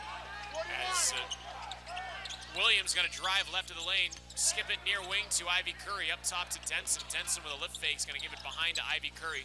Juice drives in, loses a handle on it, and it's picked up by Ramsey Huff. To the near side to Abirkwe, and now on the left wing to Peyton White. Up top to Julian Lopez. He's going to take a left wing 3, and that is good. That's a pure stroke from Julian Lopez. Coming into this game, he'd been 3 of 7 from beyond the arc on the season. And Lopez makes his first one of the day. He's 1 for 2 now from 3. And East Bay makes it an 8-point lead, 51-43. Cal State East Bay. And the Pioneers have led wire to wire. Now Odom trying to answer from the right wing. And that's going to bounce off the rim, off the backboard, back off the rim and out. Denson with the rebound, but it's knocked away by Huff. And from his backside, he gives it to Andrioli. And Andrioli alternating hands with a dribble up the far right sideline. Andrioli still with it, still with the dribble, is going to drive it in now on Avdalovic, gives a bounce pass to Abirquay, give it out to the near wing to Huff. Huff drives it in, encounters 2 Tiger defenders, gives it out to Lopez. Lopez dribbling to his right, drives now. Lopez going to put it up, get blocked by Denson with 2 hands. Loose ball picked up by Ivy Curry. No-look bounce pass to Denson, who glides up to the rim, lays it up and in, and draws the foul. Those fouls are the worst. You just barely reach in, touch the guy lays it in. You either got to foul that guy, don't give him a free throw, and get out of the way. And the foul is going to be on Peyton White with 12:21 to go in regulation. Bad shot down there led to the 3-point play down here. Yeah, the shot was blocked down there. And the Tigers turned that into some transition points. So Denson will try and complete a 3-point play. And for Denson, those are his first points of the game, and make it a 3-point play for Denson. And it's 51-46. Cal State East Bay with 12:15 and counting to go in regulation. Up top, it is Abirquay. Guarded by Denson, Abirquay waving the ball between his knees, gives it on the right side to Huff. Huff from the right wing drives toward the baseline, skips it near corner. This is a 3 if it goes, and it does. And that is Julian Lopez. And Julian Lopez turns to his bench and gets them fired up. 54-46, Cal State East Bay. Driving in the paint, Ivy Curry has the ball stripped, gets it back, gives to Williams near midcourt. Now left wing Denson. He'll rise up for 3, and that's off the mark, and the rebound secured by Ramsey Huff. Huff across the center court stripe gives to Clanaris. Clanaris back in there with his 3 fouls, dribbling with his right hand, now cuts it to his left. Clanaris, a left-handed drop, goes behind the back with a dribble and fades away from the paint. Couldn't get it to go. He rattled it out. And the Tigers have the miss, and now Avdalovic on the left side tries to skip it this way. It's stolen by Clanaris. Clanaris ahead of Ivy Curry. Clanaris puts it up and in. That's a bad pass right there. 56-46, East Bay back up by 10 as Donovan Williams on the right wing with 11-11 and counting to go in the second half, and Leonard Perry calls a timeout. You know, as poor as they've played, they're back to 10-point game, and Tigers played so good, and all of a sudden, 3 possessions, it goes all the way back to 10. This is the first bench timeout of the second half. That means it'll stretch, become the full media timeout. We will take it as well with 11:10 to go in regulation. The Cal State East Bay Pioneers 56, the Pacific Tigers 46. Back after this on Fox Sports AM 1280, the iHeartRadio app, and the WCC network. Chase Chevrolet has been winning California business since 1944. Get a little Stocktonian in you. I'm Steve. And I'm Jamie, and we're owners of Smitty's Wings and Things here in Stockton. As a former pro football player, Steve Smith knows about winning. Football and business is about teamwork. When they needed a new Tahoe for their business, a winning drive from the team at Chase Chevrolet was just a few clicks away. And then delivered our car the next day, so it was very easy. I would do it again. There's no competition. Chase Chevrolet. Buy into it. 11:10 to go in regulation. Zach Bay, Rudy, Bob Thomason. Great to have you with us on Fox Sports AM 1280, the iHeartRadio app, the WCC network. And Cal State East Bay leading by 10. The Tigers calling a timeout, and Boone will inbound to Odom. Also out there for Pacific, Avdalovic, Williams, and Ivy Curry. Up top, it is Boone now to Odom on the left wing. Odom's going to weave it into the paint, kick it near side to Williams, who spins toward the baseline. Williams goes up, scoops it, can't get it to go, and the rebound tip controlled by East Bay's Ramsey Huff. Huff into the front court. And Huff gives it on the right wing to Peyton White. White up top to Abirquay. When you walk throughout campus, like it's almost one of those campuses where everybody kind of smiles at each other. It's just welcoming. Everybody's so welcoming. I feel like I'm coming home. One of the big strengths of Pacific is this. Dribble in the paint, puts it up, can't get it to go. Too strong off the heel, and the rebound taken by Avdalovic to Jordan Ivy Curry into the front court, and now swinging around to the left side to Williams, driving toward baseline left, gives it out to Boone, shot fake Boone, gives it back to Williams, far corner, and now to Ivy Curry in the high front court. Juice puts the ball on the floor, dribbles to his left. Ivy Curry's gonna take a step back three, it's no good, thought about getting his own rebound. It was knocked away though by Cal State East Bay. It'll pinball out of bounds on the near side of the Tigers. Ivy Curry almost got his own miss, but to Cal State East Bay came in, knocked it away. It'll still stay with Pacific, and this will be the under 12 media timeout. The Tigers will have it with 20 on the shot timer when we come back after this timeout on the floor. And it comes with 10:07 to go in regulation. Cal State East Bay 56, Pacific 46. Coach T and I back after this on Fox Sports AM 1280, the iHeartRadio app, and the WCC network.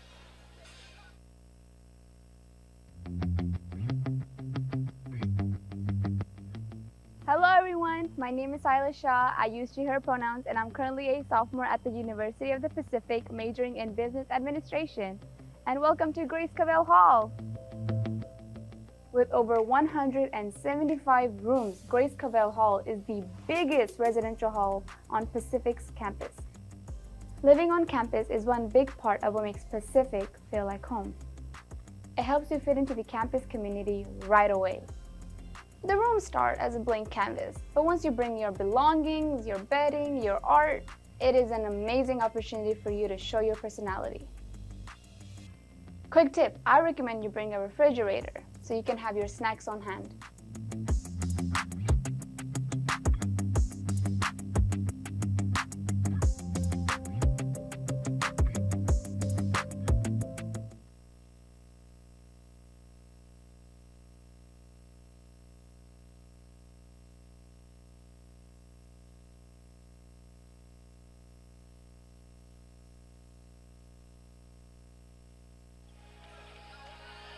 Cal State East Bay still with a 10-point lead with 10:07 to go, 56-46. Acme Rudy, Coach Bob Thomas. And Coach, what do the Tigers need to do here to just get going, get a spark? Well, they got to take good shots. They're kind of stretching themselves right now. Early in the half, they took really good shots. They were playing at a great pace.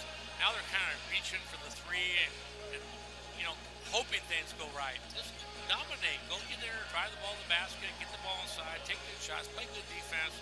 I think in the next 10 minutes, so if they play well, they have a great chance to turn this thing around. Jordan Ivy Curry will inbound to Keelan Boone on the right wing. Boone will hand it to Odom in the high front court. Odom dribbled to his left to Williams. We're halfway through the second half, and the Tigers trail by 10, 56-46. And now Odom dribbling to his right, stopped in his tracks with a whistle and a legal screen set by Keelan Boone. You got to stop. You can't just flip it and move it and run into somebody. So Clanaris will inbound to Ramsey Huffin from our right to our left. East Bay takes it into the front court. And Huff kicks it to his right to Peyton White. White will get to baseline right, spin it back out to Lopez. Shot fake Lopez will give it behind to White. And White traveled. White tried to make a little fake one way and go the fake other way. move, and Too much. he jumped up. Coach, if you're Cal State East Bay and you coach for a Division II team, I mean, you're feeling it right now, right? I mean, you're 9.5 minutes away from coming into a Division I Once you get chip. to this point, it doesn't matter who you're playing against. You just got to execute. Yeah. Come on, Odom kicks it to his left to Ivy Curry, and now on the left wing to Williams, back to Juice, now to Odom on the right wing, right corner to Avdalovich. Luke drives baseline and lost a handle on it, was knocked away by East Bay. I ever coached at Stanislaus, we played at St. Mary's, and we lost on tipping at the buzzer. So we had a chance to win that game, you know what I mean? So you never know. That was not your St. Mary's team of today. No, it wasn't. The inbound to Williams, and Williams from underneath the goal had the ball taken away by Clanaris. Good block. It was a block and a takeaway by Demetrios Clanaris. They need to go to him right now. They need to put the ball in his hands and create some shots. Huff on the right wing, kicks it to his left to White, and now White gives it to Lopez on the left wing. Lopez up top to Huff, and now to White, now to the far corner, Andrioli. Andrioli will dribble one time and kick it to Clanaris in the high front court. 6 to shoot. Clanaris going to take a step back three, and it's short. And a rebound taken by Pacific. The shot clock was winding down. Now Avdalovich in transition for three, and he knocks it down. Quick trigger. Luke Avdalovich, and boy, do the Tigers need that for Avdalovich's first made three. That's just his second attempt from beyond the arc in this game. And it's 56-49, Cal State East Bay is Peyton White up top. Give it to Huff on the left wing. Huff will dribble off a screen to his left. Give a bounce pass to Clanaris for three from the near corner. It's no good. And Donovan Williams with the rebound. To Jordan Ivy Curry. Ivy Curry, a right-handed dribble, gives to his left to Williams. Williams drives it left of the lane, and they're going to call a foul on the floor, and it's going to be a blocking foul, I believe, on Andrioli. I think he was the guy there. I don't see how they're going to guard the Tigers. They keep on driving the well of the basket. They're in the foul trouble. They're going to get a layup or a foul every time. That is the 10th team foul on Cal State East Bay, so double bonus here for the Tigers the rest of the way. Tigers have been in the bonus since like the 13-50 mark. Yeah, sure have. Cal State are not making the perimeter shots like they did the first half. If they don't make some of those perimeter shots, I don't think they have a chance to win this game. Williams' first free throw is going to miss. Get hit off the heel and then out to the right. Abirikwe back in for East Bay. Peyton White will check out. 8:23 to go in regulation. Second one coming for Donovan Williams. Junior transfer from Oklahoma State. Second one is no good, so Williams misses them both. Andrioli gets the rebound and then tight ropes the end line to save it to Abirikwe. That kills you when you get to the free throw line and miss both free throws. Into the front court goes Ramsey Huff, gives it up top to Abirikwe. Abirikwe will lift fake, will look to his left hand, give it to his left to Huff. Huff on the left wing, cuts it to his right. Huff now backpedals toward the near sideline, gives it up top to Clanaris. Clanaris going to drive in, and they're going to call an arm bar here on the Tigers, I believe. It is a foul on the defense, and it's on Tyler Beard. So that will take us into the under 8 media timeout here from the Spanos Center. And it comes with 7:58 to go in regulation. Our score, the Cal State East Bay Pioneers at 56, Pacific Tigers 49. Coach T and I are back after this on Fox Sports AM 1280, the iHeartRadio app, and the WCC network.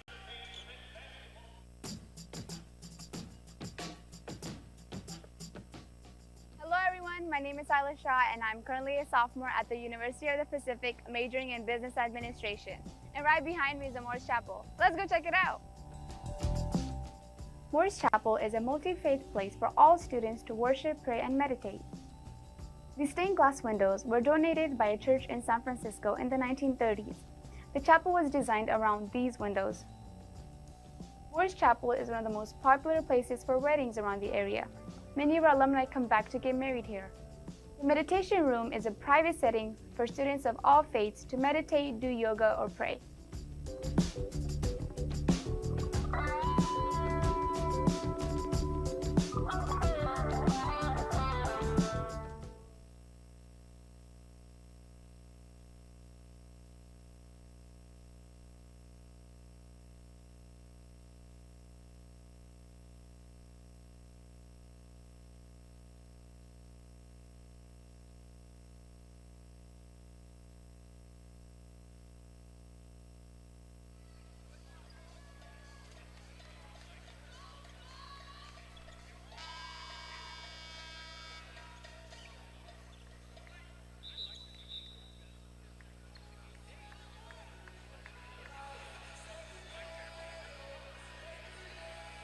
.58 to go in regulation. Cal State East Bay 56 and Pacific 49. That foul committed by Pacific taking us into the timeout. The 6th team foul on the Tigers. So next foul, and Cal State East Bay will be shooting 1-1.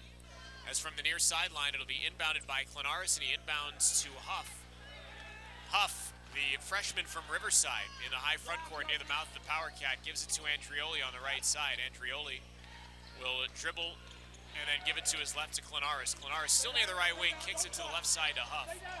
Huff on the left wing will drive it from there. He'll hang up there, put it off the glass and in, and Huff just driving and kissing it off the window. Freshman, pretty big play for a freshman guard. 58-49, East Bay's lead is 9. On the right wing, Beard up top to Boone. Boone to Judson Martindale on the left side. Martindale will go to his left and be fouled by Clanaris, so a couple of free throws here coming for Judson Martindale. And for Martindale, that's been his only point, has been from the line on a technical free throw. It's amazing how you get your hands on people driving. They've been at the free throw line the whole half. It seems like you just got to back off a little, you know, if you're them. It's good for the Tigers, though. I think they can just keep on shooting free throws this last 7 minutes.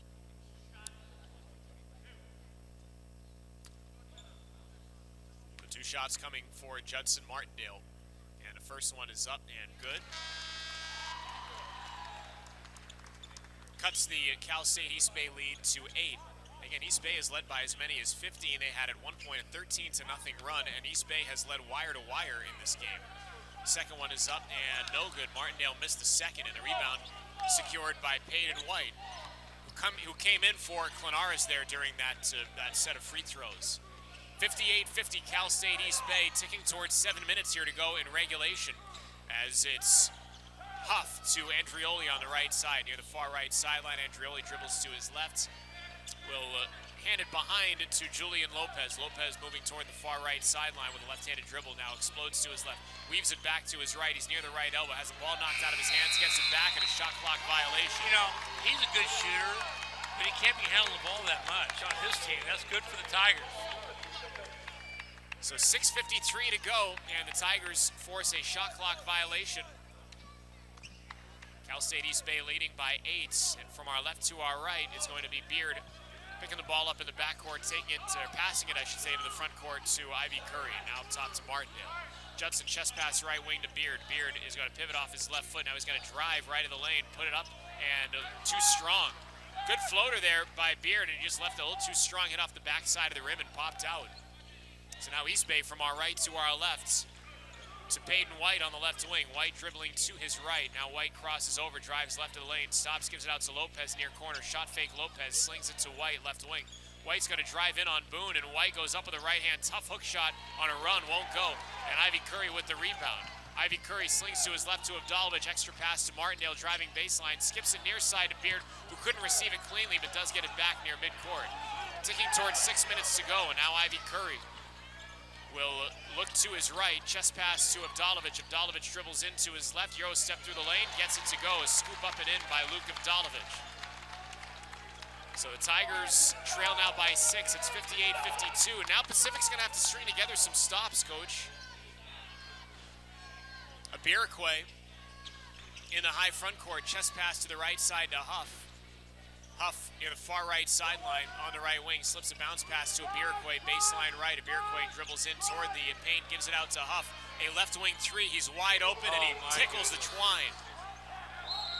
61-52 Cal State East Bay, and that'll prompt their head coach, Brian Rooney, to call a timeout. And the Cal State East Bay's lead is 9. It's going to be a 30-second timeout called by Cal State East Bay.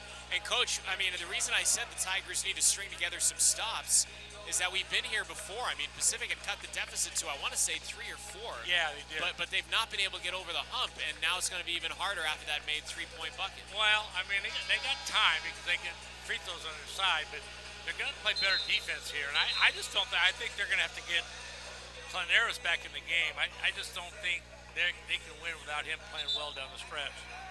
Demetrios Clemaris. But that was a big shot right there. That was a big shot. And by the way, first made three for Ramsey Huff today. He's actually played really well for a freshman. Came in 2 of 10 from beyond the arc, but Clemaris, I was going to say 13 points for Cal State East Bay to lead the way for them.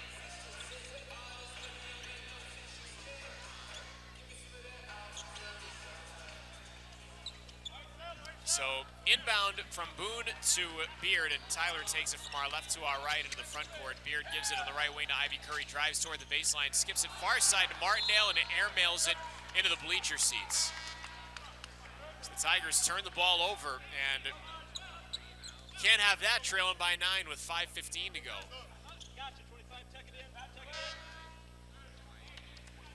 So Ivy Curry will check out, Nick Blake will check in. The inbound to Chris James, and to James from our right to our left into the front court. To Andrioli. Andrioli up top and now to the left side to James. James to Abirikwe on the left wing. Abirikwe is going to hand it behind to James. Now on the right wing, it is Peyton White. White puts the ball on the floor, dribbles to his left, stops at the free throw line, gives it out to Julian Lopez. He launches a right wing three and drains it. 64-52 Cal State East Bay with 4:46 and counting to go in regulation. And now time will be a factor here for the Tigers, and they are running thin on it. Keelan Boone wants to answer from the right wing, and he did. They had to have that shot. Had to have it, and they get it. And Keelan Boone, without his three-point shooting in this game, goodness knows where the Tigers would be, as James on the left wing had the ball knocked away, gets it back along the near sideline. Under 4.5 to play here in regulation. James on the left wing, fake left dribble right in the lane, open way up for him, and he falls down, scoops it up, but can't get the shot to go. Looked like contact on that. Tigers catch a big break there, and now driving down the middle, Nick Blake for a tomahawk jam, flying through the paint. So Nick Blake skies through the paint. Tomahawk at home for the Tigers, who apply some backcourt pressure now as Ibirikwe takes it to the front court. Ibirikwe goes in the middle, gives it to Lopez, now right wing. It's James. With 3:53 and counting to go in regulation, James on the right wing will start to dribble and give it to the right side to White. White is going to drive in from the right wing. A left-handed dribble, goes up and can't get it to go. He used the glass, but at an awkward angle, couldn't get it to fall, and the Tigers have the miss. Blake to the near side to Avdalovic. Avdalovic fakes an entry pass, keeps on the perimeter to Boone, and now left wing to Beard. Beard's going to drive it in toward the baseline, throw it off the window, leaves it short. Rebound tipped, controlled by no one, goes out of bounds, and the last touch, they say, by Cal State East Bay. Coban Lopez was asking for help there, and David Hall, the guy who made the call, he had the best view of it. So that'll take us to the timeout on the floor here at the Spano Center. It'll be 20 seconds on the shot clock for the Tigers, and we come back after this timeout on the floor. And comes with 3:25 to go in regulation. The Cal State East Bay Pioneers 64. Pacific Tigers 57. Coach Thomas and I back after this on Fox Sports AM 1280, the iHeart Radio app, and the WCC network.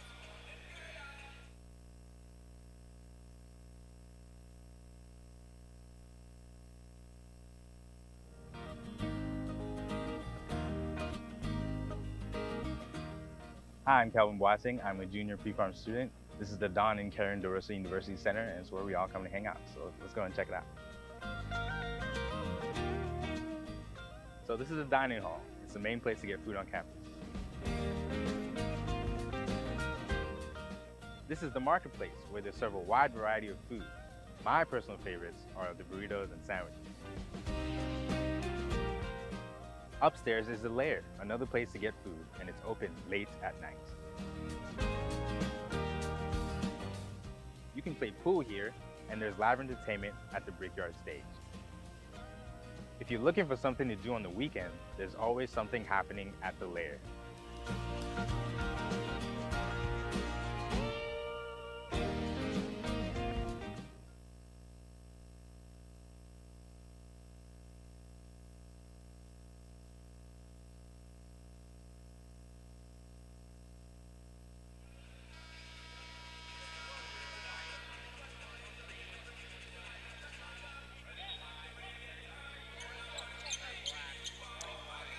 Cal State East Bay 64, Pacific 57. Zach Bay, Rudy, Bob Thomas, glad to have you along. And it's getting dicey here for the Tigers. 3:25 to go in regulation. And from baseline left, Beard is getting ready to inbound. And there's going to be a foul on Andrioli for a grab of a jersey. And 2 shots coming for Luke Avdalovic. So that is grab a jersey. The ball just inbound. It had nothing to do with the play. You're grabbing a guy. That is a massive good free throw shooter break for the Tigers. They have a great free throw shooter in Avdalovic. No time came off the clock.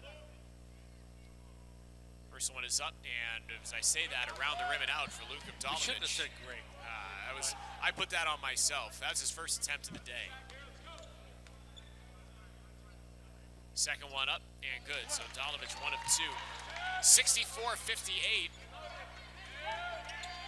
Cal State East Bay as the Tigers apply some more backcourt pressure. Ibirikwe and James exchanging backcourt passes. Now Ibirikwe had the ball knocked away, but Andrioli recovers it.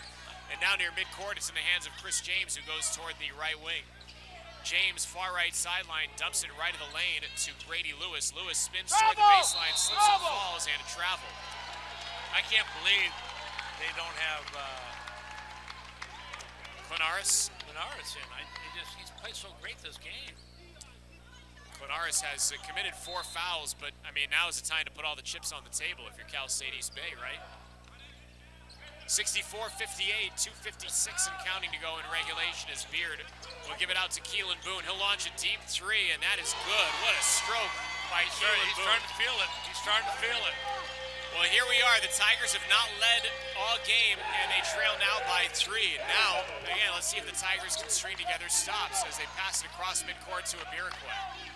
Bierquay to James. James on the eye of the power cat, gives on the left wing to Huff, and now back to Bierquay in the high front court to Andrioli. Under 2.5 to play here in regulation to Huff. Huff dribbles to his left with 6 to shoot. Huff is going to give it out near side to Bierquay with 3 to shoot. Now to Andrioli, left wing for 3, and that's good. Goodness, that guy hasn't shot this whole half. Tim Andrioli, a 27% three-point shooter. Andrioli is now 2 of 3 from beyond the arc today. And it's 67-61. Cal State East Bay is driving his Beard, puts it up, and gets fouled. Beard driving from left of the lane, and he gets fouled by Kevin Bierquay. And 2 shots coming here from Beard, and that will get Dimitrios Klinaris off the bench. For Bierquay, that's his 4th personal, by the way.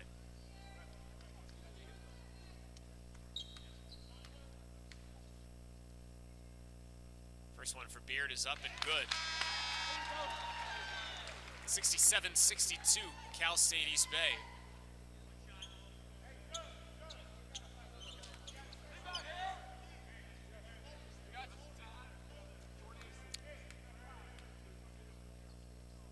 Second one is up and good. Next 2 possessions on each team are going to tell a toll. Who can execute with stress?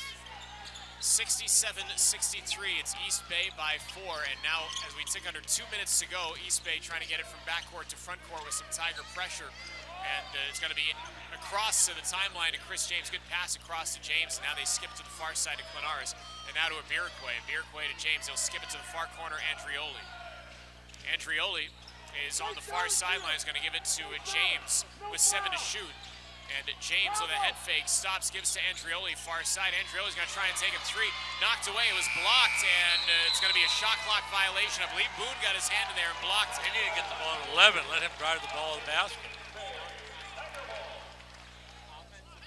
That's what happens, though. You know, a team that's played great, you get down the end, you got to execute. Sometimes you have a tough time. So 1:32 to go in regulation. Cal State East Bay 67 and Pacific 63 as into the front court goes Beard. Beard will move to his right, and now Beard weaving to his left. Beard gives to his left to Boone. Shot fake. Keelan's going to go inside the arc. He's going to give it to Beard for a straightaway 3, and that's off to the left. And the rebound is loose, controlled by nobody. There's going to be a loose ball foul called on Pacific. It's going to be on Martindale, I believe. There's going to be this one and 2 more one-on-ones. There's going to be a lot of stress on on them making, you know.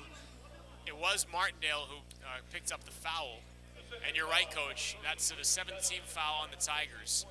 So these are going to be some pressure free throws here, and Andrioli is going to be shooting them. He's a 53% free throw shooter, and he has not attempted a free throw in this game. He just made a big-time 3. It seems like he can go up to the free throw line and make a free throw. Andrioli exhales, dribbles once, then at the knees. His free throw is up and good. He made that like he made 20 in a row. I mean, soft touch right over the front rim. He has got a nice release on a shot, though. One-time dribble, bent at the knees. Free throw is up, and too strong. The rebound tipped and controlled by Keelan Boone. So 1 of 2 for Andrioli. As we tick toward a minute to go, and now Nick Blake's going to drive in and runs into Klinaris, and an offensive foul. That's an easy call there. Although I don't know if Klinaris had his foot on the restricted area. Out front. Blake caused all that. I agree that Blake, you can't reward a guy. Here we go. We're going to get a good look at it here on the replay. It's a great look. He's way out in front. And you're right, Blake initiated the contact. My only question was whether or not Klinaris had his heels on the restricted area. He didn't. And for me, that's an easy call. And just go around. Yeah, for me, that was an easy call, as long as Klinaris is out of the restricted area. So now under a minute to play, and Cal State East Bay by 5. They get it down low, putting it up, and getting fouled is Grady Lewis. They beat the press, and they found Lewis underneath the basket, and the foul is going to be on Keelan Boone. And with 57.3 seconds to go, Grady got to learn how to finish around the basket. You know, he got good size, he got pretty good athletic ability, but he doesn't finish around the basket that well yet. He's a 76% free throw shooter, and he's 2 of 2 from the line in this game, making 3 of 3. It's a freshman, though. 6'9" freshman. I mean, that's not too bad for a Division II guy to get a guy like that. From Phoenix.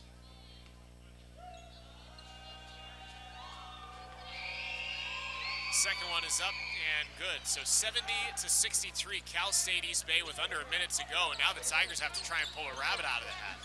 As Blake in the front court moving to his left. Blake at the top of the circle is going to launch at three, and that is good. Oh, huge. So that brings the Tigers to within 4. Huge.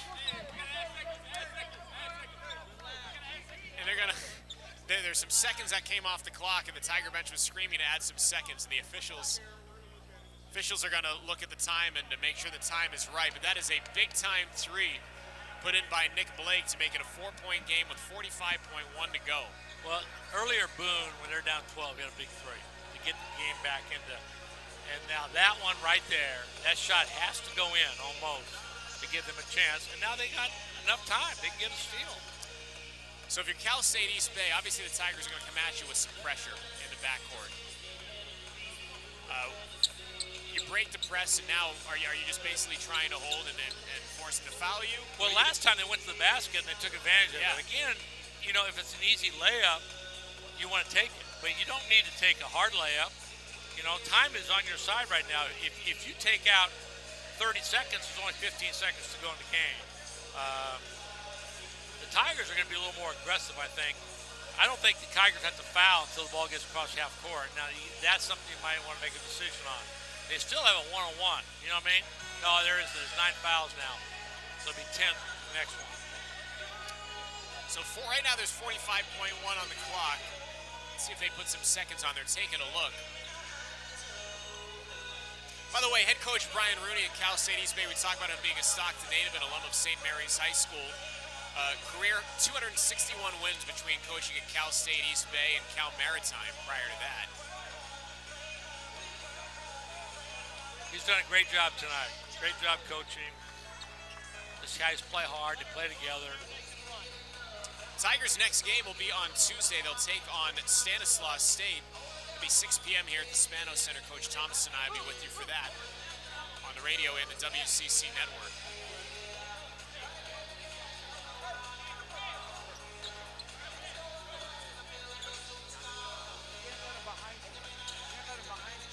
Still looking at the monitor here to figure out. I don't see how they can't figure that out faster. The time. This does not play well for East Bay, I don't think. Yeah, I agree. 47.1 is what it's going to be. So 47.1.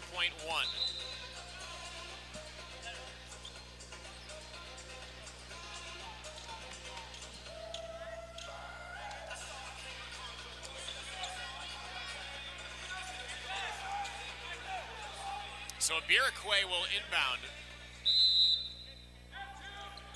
And Iroquois can run the end line, which he does, and he inbounds to Clinaris, who's double-teamed, gets it to Iroquois, and they're going to foul Demetrios Clinaris. Yeah, I don't like inbound that ball right underneath the basket like they did, but he made a nice job getting the ball out. And Nick Blake is going to be the one who gives the foul. Demetrios Clinaris averaging 14 points a game and had a season-high 21 on November 12th versus Point Loma. It still said 9 up there last time I looked at the fouls, but now it says 9 again. Yeah, now they're trying to get that sorted out. It should be 10, right? Yeah, it was 9 there before the timeout. We were looking at the timeout. David Hall is just making sure. And it is the 10th foul. They got to turn that little light on so the referees know. So Clinaris is 68% free throw shooter. And the Southpaw's first one is up and good. 71-66 Cal State East Bay, 45 seconds to go. Quick 2 or an open 3 by a three-point shooter. Clinaris now has 14 points and is for his 15th. It is up and it is good. So it is a game-high 15. Clinaris along with Keelan Boone each have 15. 72-66 Cal State East Bay is Nick Blake in the front court. Blake's going to drive left of the lane and be fouled by Clinaris, and that is not what East Bay wanted for a couple of different reasons. He's fouled out now, and I would have been in the zone to protect him. There's no reason he needs a foul. Let the guy lay the ball up. He's too important to that team. Yeah, and the Tigers now get to put points on the board with no time coming off. So Demetrios Clinaris, impressive here at the Spano Center today. 15 points. He's fouled out on 4 of 9. And he was 6 of 6 from the line, including 1 of 3 from beyond the arc, too, for Claneris. See, that's the only thing about why is he guarding Blake? You know what I mean? You want to put him on, you know, either Martindale or Luke, the shooters, just because they're not going to drive as much. So Blake is at the line. Nick, who had a big-time 3 just a few minutes ago, has 12 points. He's one of 2 from the line.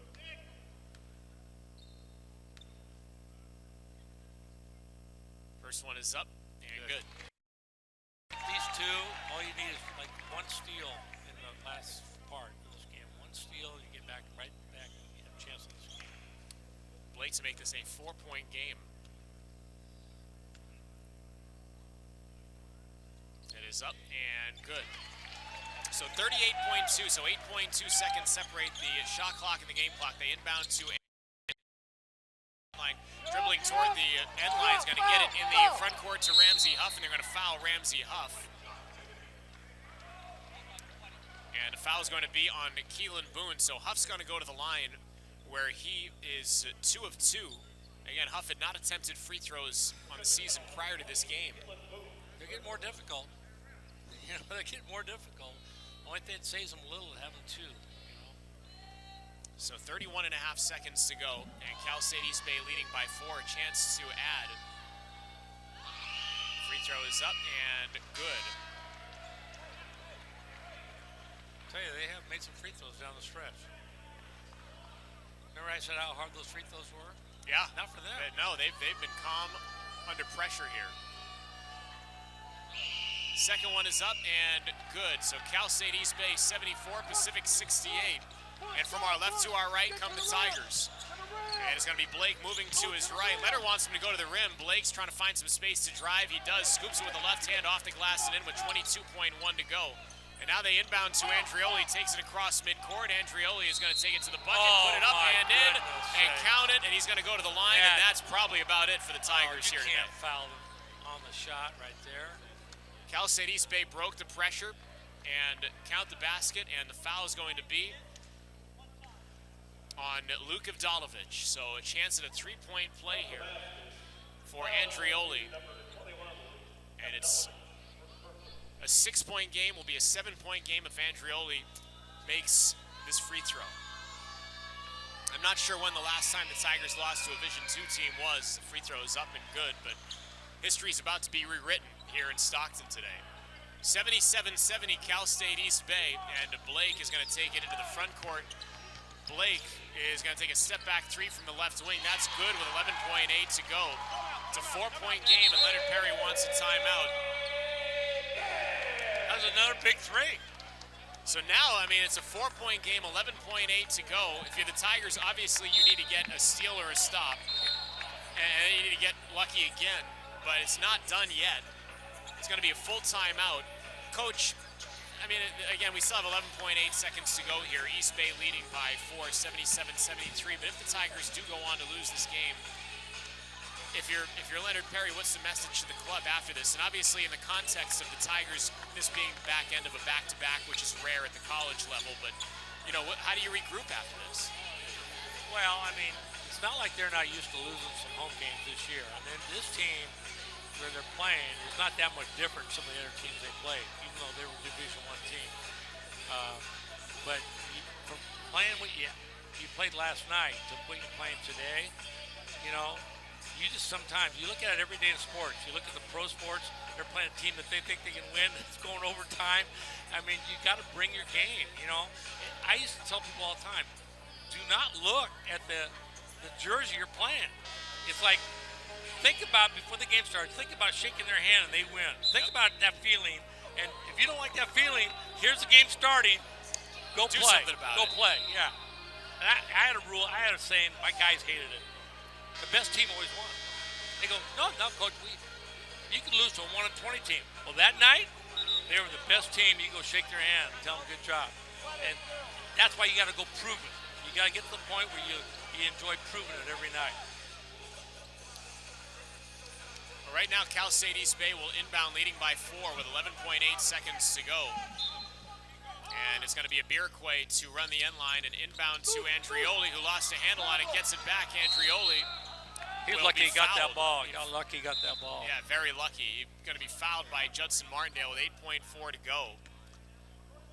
I mean, you think about this. It's going to be 5 on Martindale, by the way. We were at Puerto Rico once. We were down 7 with 15 seconds. We got the game to overtime. Now, and we hit a 3 with 5 seconds to go to cut it to 3.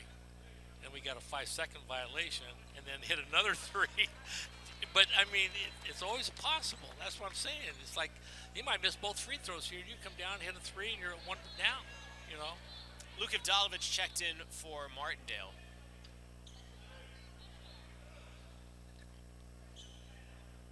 If I was Cal State, I'd get the guys off the free throw line after this first free throw. It is up and it is good. I'd get them off the free throw line so you can't foul. Get back and get your defense set up. You know. So Andrioli made the first, and that gives him 10 points. One of 3 double-figure scores for Cal State East Bay. The second one is up and good. That should be about all she wrote. You have to shoot a 3. I mean, you have to shoot a 3. 8.4 seconds ago, 79-73 Cal State East Bay. Blake's going to try and pass it ahead, and instead he passes it to the boosters on the end line. He thought somebody was in the corner, but he was trying to assist Gary Whale over there. And that's not going to work. So 4.5 seconds to go. Bierquay will try and get this ball in. He inbounds to Andrioli, and the Tigers will not foul. And the Cal State East Bay Pioneers have come into the Spanos Center, and they have defeated the Pacific Tigers 79-73. Congratulations to Cal State East Bay, Coach. They played a fabulous game here this they afternoon. sure did. They played unbelievable from the beginning. They had to withstand some runs, and they did that. And they were really aggressive and physical, and Brian Rooney did a great job. Congratulations to Brian Rooney, Stockton native and graduate of St. Mary's High School. He comes back home, and the fans here who showed up at the Spanos Center are stunned at the moment. Our final score, the Cal State East Bay Pioneers 79, Pacific Tigers 73. Stick around, Pacific Courtside Live is coming up next. Coach and I will break this one down. We'll also hear from Leonard Perry, who will join us with his thoughts. Again, our final score this afternoon, Cal State East Bay Pioneers 79, Pacific Tigers 73. Pacific Courtside Live coming up next on Fox Sports AM 1280, the iHeart Radio app, and the WCC network.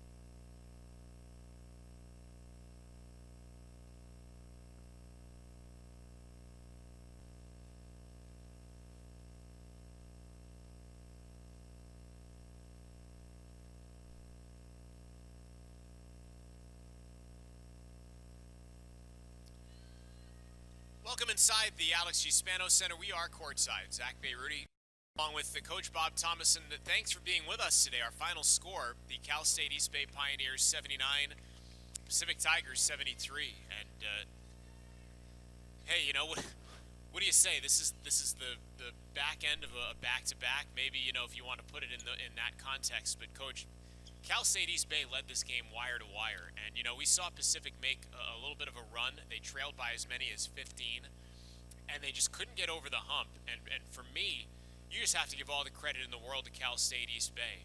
Facing a Division I team who should feel a sense of desperation, on the road, albeit it was a kind of a tougher crowd today, being a Sunday afternoon. Give Cal State East Bay a lot of credit. They made some gutty free throws down the stretch, and they earned every bit of this win here today. Well, they sure did. And you got to remember, when you're playing a Division II team or even in exhibition games, this is their season. Yeah. They're playing 1 or 2 Division I teams, and they have a chance to go out there and prove themselves as a player and as a team. And it's amazing how they led the whole game. They made key shots, and they did a great job making their free throws down the stretch. And I don't think they turned the ball over against the press one time in the last 4 minutes. So they did a nice job, and they made some big threes when they had to, made their free throws when they had to, and the Tigers did make some threes too. I mean, the Tigers the last 2 games shot the 3. Unbelievable. I didn't think they were that good a three-point shooting team, and they're proving me that they can make that. They're going to have to figure out how to get 2-point shots, more 2-point shots, but also they can't give up 79 points tonight. I mean, you got to defense people, you know, to hold people in the 60s if you're going to have a chance to win. The Tigers made 7 2-point field goals today. It's amazing. Seven 2-point field goals, and I mean, they didn't have a 2-point field goal until over 15 minutes into this game. Oh, I know. Let's go down the numbers, and let's let the numbers tell the story. For the Tigers, 19 points for Nick Blake on 6 of 11, 4 of 6 from beyond the arc, 3 of 4 from the line. Nick Blake has shown that he can be an electric player. He can also be a big shot maker, and he made some shots down the stretch that gave the Tigers some hope. He sure did, and he puts the ball on the floor. He has a good rhythm. But he's got a good 1-2 step on his three. He's really good. He just needs to keep the game simple and not be too complex about it. When he does that, he's a real solid player. 15 points for Keelan Boone on 5 of 9. All 5 of Keelan's makes were from beyond the arc, where he went 5 of 6. I mean, Keelan Boone, 5 of 6 from beyond the arc. Amazing. He's getting his confidence, his footwork. He's fairly tall and lanky, where people aren't going to stop him from shooting a three. He just needs to take good threes, which he did. I think the only one I questioned in the first half was the one he missed. And so, I mean, if you take good shots all the time, you shoot a high percentage.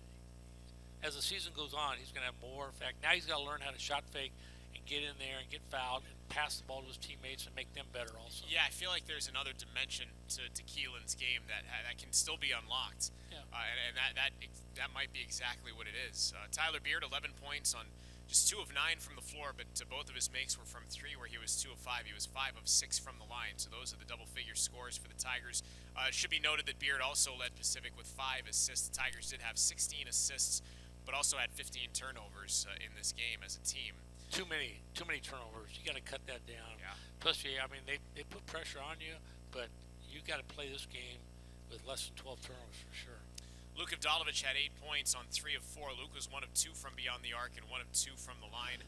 I don't know how they get Luke more involved, but I feel like every game we're sitting here, saying, hey, you got to get Luke some more shots. I mean, he's shown that even with a quick trigger and transition, I mean, he's a lethal shooter from beyond the arc, and maybe scheme for him a little bit more. I don't know. Well, the only way for him to get open, you're going to set screens for him. He's not going to get open by himself that much. If you had a low post presence where he was scoring and they had to go double team somebody, then he could get open. But right now they don't have that, so people are just guarding him and locking into him. And so it's helping the team score in other ways, but it's going to have to be ways that are a little more creative. 5 points for Donovan Williams on 1 of 6. Williams 3 of 6 from the free throw line, so he did make a field goal, so it was not going to be back-to-back games without a field goal for Donovan, but 5 points for Donovan Williams. 3 points for Cam Denson on 1 of 2. 3 points for Jaylen Brown, who made a 3-point field goal. He played just over 5 minutes to Jaylen. 3 points for Jordan Ivy Curry on 1 of 6. So Ivy Curry, who we saw get really hot from 3 last night, I mean, it's night and day. It's night and day today. That's the way basketball is. You got to go out. You want to make your first 2 shots. I always tell players when we started the game, I always thought the first 2 shots you took in the game needed to be great shots, not just average shots. Because if you got rolling, you were going to continue to roll. And even if you missed them, and if they were great shots, to me it didn't affect you. But when you start taking so-so shots and you get off to a bad start, that kind of affects everything. 2 points for Sam Freeman on 1 of 1. 4 rebounds for Sam. He played just over 12 minutes, and 2 points for Mo Odom. And both of those came from the free throw line. I don't think I missed anybody in there. Judson Martindale, 2 points. He was 2 of 3 from the line. The Tigers in the first half, 9 of 28, 32%. They shot much better in the second half, 52%, 12 of 23 for the game. The Tigers 21 of 51, 41%. From 3, the Tigers 52%, 14 of 27. 17 of 24 from the free throw line. But if there's any kind of saving grace in this game, Coach, it was the 3-point shooting of the Tigers. I mean, it took a ton, but they made more than half. So from last night, the way they shot today, that's a great sign.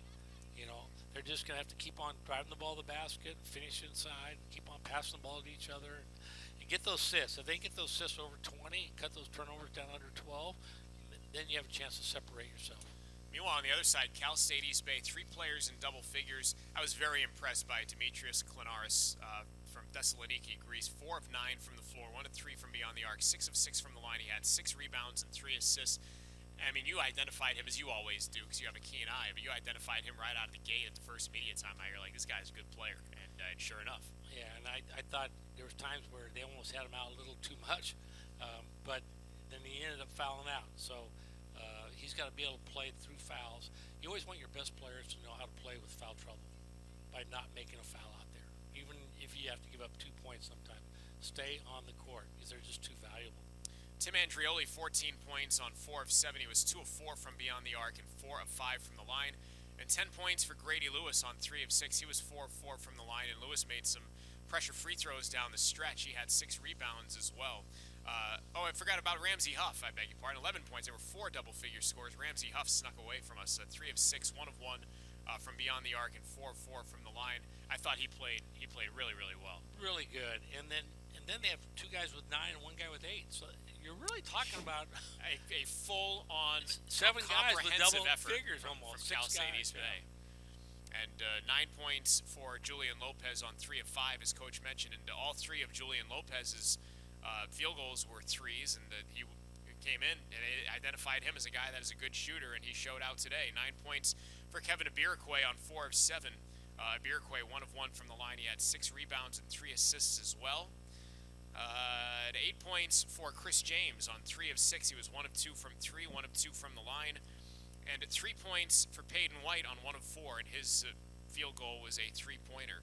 Cal State East Bay 14 of 25 in the first half, 56%, 11 of 25 in the second half, 44%. So for the game, Cal State East Bay 25 of 50, 50%. From beyond the arc, 9 of 16, 56%. And from the free throw line, give East Bay a lot of credits. They made all but 2 of their free throws in this game. So, I mean, they had it worked in from every level in this game. They had 50% from the floor, 56% from 3. I mean, and it's not like they were just throwing up shots. Like, they had some good on-balance looks, and they made them when it counted. You know, I've seen teams upset teams that they weren't better, and you say, well, if they played tomorrow, they would have no chance. Well, if this team played tomorrow, I mean, Tigers would be ready for them better, but you know what? You know it would be a game. Yeah. I mean, it was, like we said, a comprehensive effort from Cal State East Bay with pretty much everybody contributing at a very high level. Rebounding, the Pioneers were +2 in the rebounding category, so they out-rebounded the Tigers 31 to 29. I think it was 10 points at halftime, or 10 rebounds at halftime. Tigers were -10, so they finished -2, so they closed that gap in the second half to no avail. Turnovers, the Tigers turned the ball over 15 times. Cal State East Bay generated 18 points off of 15 Tiger turnovers. East Bay turned the ball over 13 times, and the Tigers able to generate 10 points off of those 13 turnovers. Points in the paint. Tigers just 12 points in the paint. Obviously, I mean, they only attempted they only made 7 2-point field goals in this game, but points in the paint, 26 to 12 in favor of East Bay. Second chance points, Pacific 6, East Bay with 5. Fast break points, East Bay 11, Pacific 7, and the Pacific bench outscored Cal State. East Bay's bench 28 to 23. And the biggest lead for East Bay, 15 points. The best scoring run for either team. East Bay had a 13-0 run at about the 13-minute mark in the first half. Tigers had a 9-0 run, got them back in it toward the end of the game at 2:52 to go. But, Coach, the most impressive element for me about East Bay and their performance in this game is they led wire to wire. I mean, the Tigers did not lead one time in this game. It's amazing being at home and not being able to have a lead, you know, against a team that you think. But, you know, the Tigers played yesterday. They had a pretty good crowd, good enthusiasm, and you finally got to win. And there hasn't been a lot of time. There's not a lot of time, but you know what? That's what happens. And you know what? You got to learn from this. I mean, the Tigers have got to define themselves to gain that consistency of how they're going to play. Because in league play, you're going to play Thursday, Saturday. Sometimes Saturday's an afternoon game. You don't have that much time to turn around. If you're a Pacific fan, how do you reconcile the performance last night against Fresno State, and then, you know, less than 24 hours later, the performance you just saw? You know, outside of the fact that maybe you could say Tigers had some you know, tiredness issues, maybe they didn't have the legs they did last night, but outside of that, like, how do you reconcile that? Well, the Tigers play so many guys, and they don't play anybody that many minutes, so I don't see being tired as an issue. I just think the Tigers have some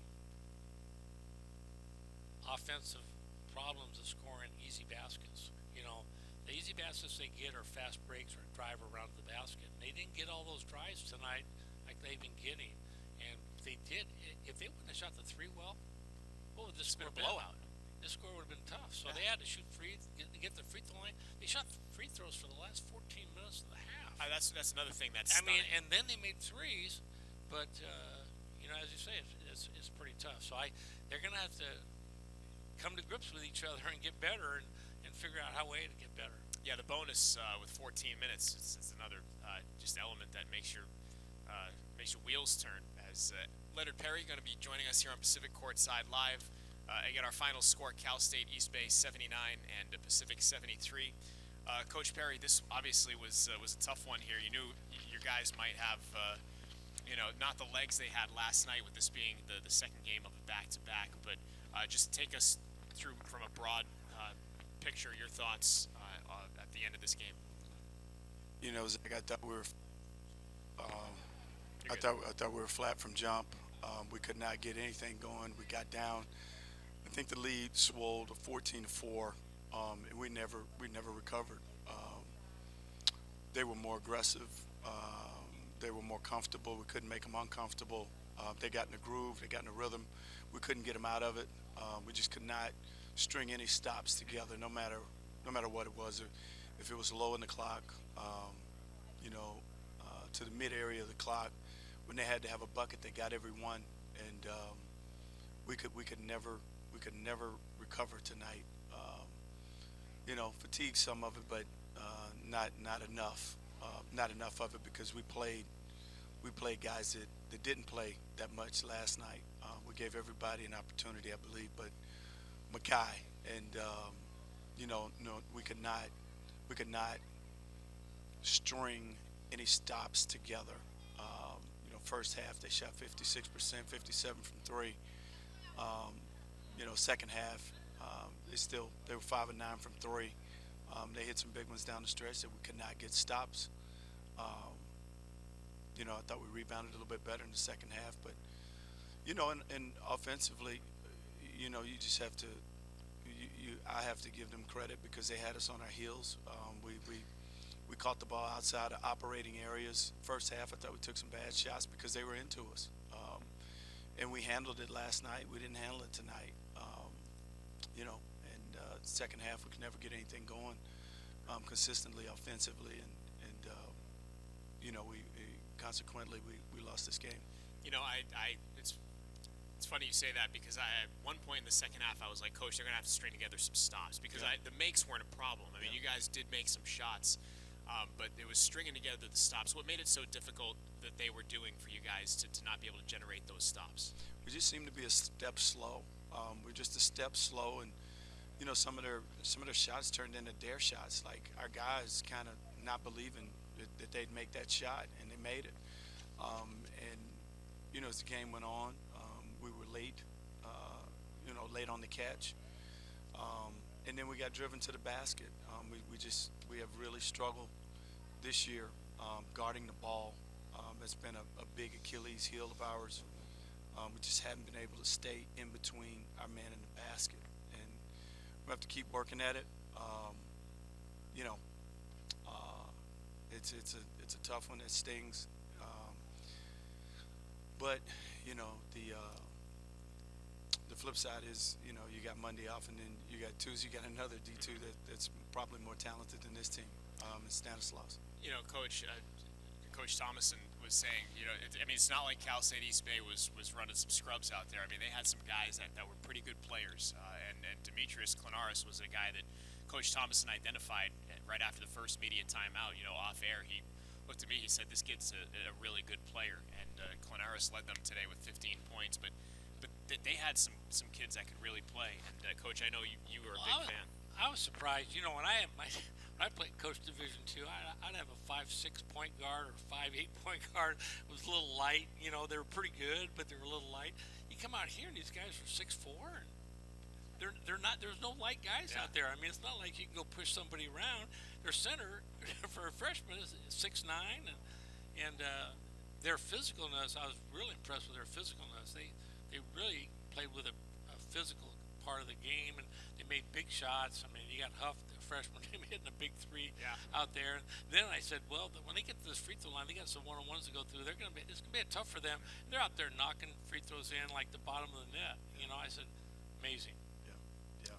It's you know, I look at it, and the beauty of the game is we got to find five guys that are tough enough, and that can get you through tough stretches on both ends of the floor.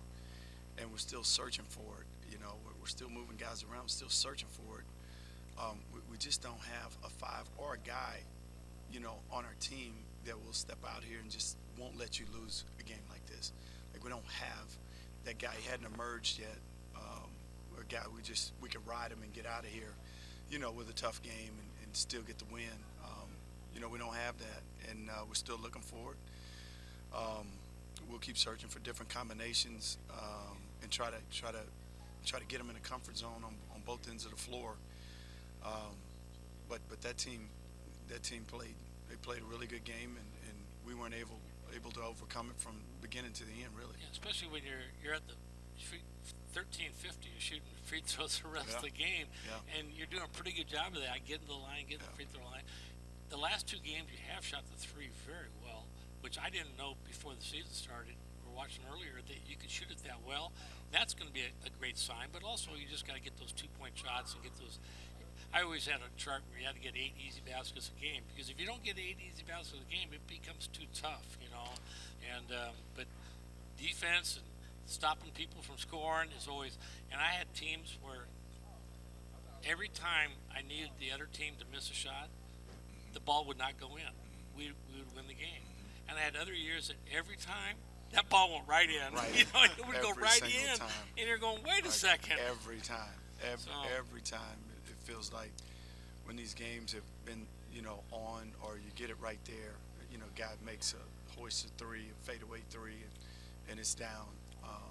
You know, the only time this year that it hadn't gone down was at Davis, last shot of the game. So we'll keep hammering away at it, and you know, this one stings.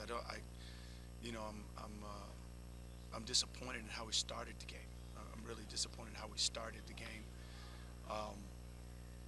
You know, that was disappointing. Like, we were really flat. And I know we played last night and it was a dogfight, but you know, if you're in a postseason tournament and you win that game, you got to be able to bounce back the next night if you're gonna really do something. So, my last year I coached here at Pacific, I swear, I feel like there was 20 of them, but we had like 5 games I've coached that we were down 9-0, 5 times. And all 5 times we won those games. I remember that well. And I was almost afraid to get ahead early in the game. I was afraid we might not be able to win that game.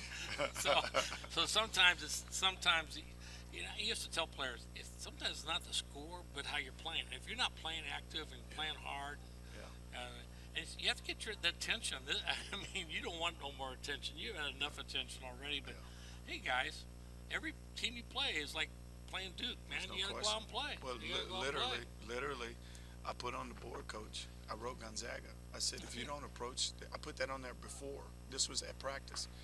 I put that on there. I said, if you don't approach this game the way you would Gonzaga, like, this team's good enough to beat you here. They're good enough. But I. Well, they'll listen to you now. Yeah. So that kind of leads me to the next thing is, like, how do you guys take this? And this will be the last thing, but how do you guys take this and then process it and turn it into something that could be positive for you moving forward and generate some type of positive energy out of this? Well, we don't have a choice. We don't have a choice. Like, you just don't have a choice. That game is scheduled on Tuesday, and you can't move it. And if you're not ready to go and playing with an edge and a hardness, this will happen to you again. So, you know, I think these guys are smart enough to realize that, you know, there's a mental toughness that comes with what we just talked about, Coach. You know, your approach to the game and how you start a game, and this game won't reward you or feel sorry for you because you played last night. It just won't. So you're going to have to get that edge, and that's going to have to be your driving force. Like, you're going to have to be tough enough to come out here and put 40 minutes out here, and you can beat anybody. anybody on any given night. But if you don't, the line is so close in talent that anybody can beat you on a given night. Anybody. I don't care who it is. Anybody. All right, Coach, thanks for the time, man. Appreciate We'll catch you on, Thanks, on Tuesday. Leonard Perry, always kind enough to join us on Pacific Courtside Live is, again, our final score from Stockton, Cal State East Bay 79 and Pacific 73. So that leads us into Tuesday, and we mentioned Cal State, or rather Stanislaus State, coming to town on Tuesday, 6 p.m. The opening tip. You and I will be on the air 15 minutes prior at 5:45. And last thoughts from you, Coach, on how you take this, and how do you process and move on? It's a tough one. I mean, anytime you lose to a team that you think you should win, or that people think you should win, and you don't play well, but you got to find a way. I mean, they shot the ball from the perimeter well, free throw line pretty good, but they got to shore up their defense, and they got to shore up their execution to get the ball inside. You can't have 16 assists and 15 turnovers, so those are about fundamentals and keeping the game simple, and so got to go to work. You just got to go to work and keep on battling. Yes, indeed. So Tuesday, Cal State, or Stanislaus State, as it likes to be called now. It used to be Cal State Stanislaus, right? But Stanislaus State, 6 p.m., 5:45. The Warriors are in town. We'll see if the Tigers get back on track. That about does it for us. Before I go, thanks so much to you, the fans, for tuning in. We do sincerely hope you enjoy each and every one of our broadcasts. I also like to thank everybody involved in Pacific Athletics. Henry Golden is the SID for men's basketball. Mike Murray, the executive producer of men's basketball on the radio with iHeartMedia. Michael January, his tremendous camera team, brought you the pictures from inside the Spanos Center today. My partner is the legend Bob Thomason, and I'm Zach Bayrudy saying so long from Stockton. Again, our final score tonight, the Cal State East Bay Pioneers 79, the Pacific Tigers 73. We'll see you here Tuesday night, 5:45 pregame, 6 p.m. the tip, the Tigers and the Stanislaus State Warriors on the WCC network and on iHeartRadio. Until then, so long from the Spanos Center.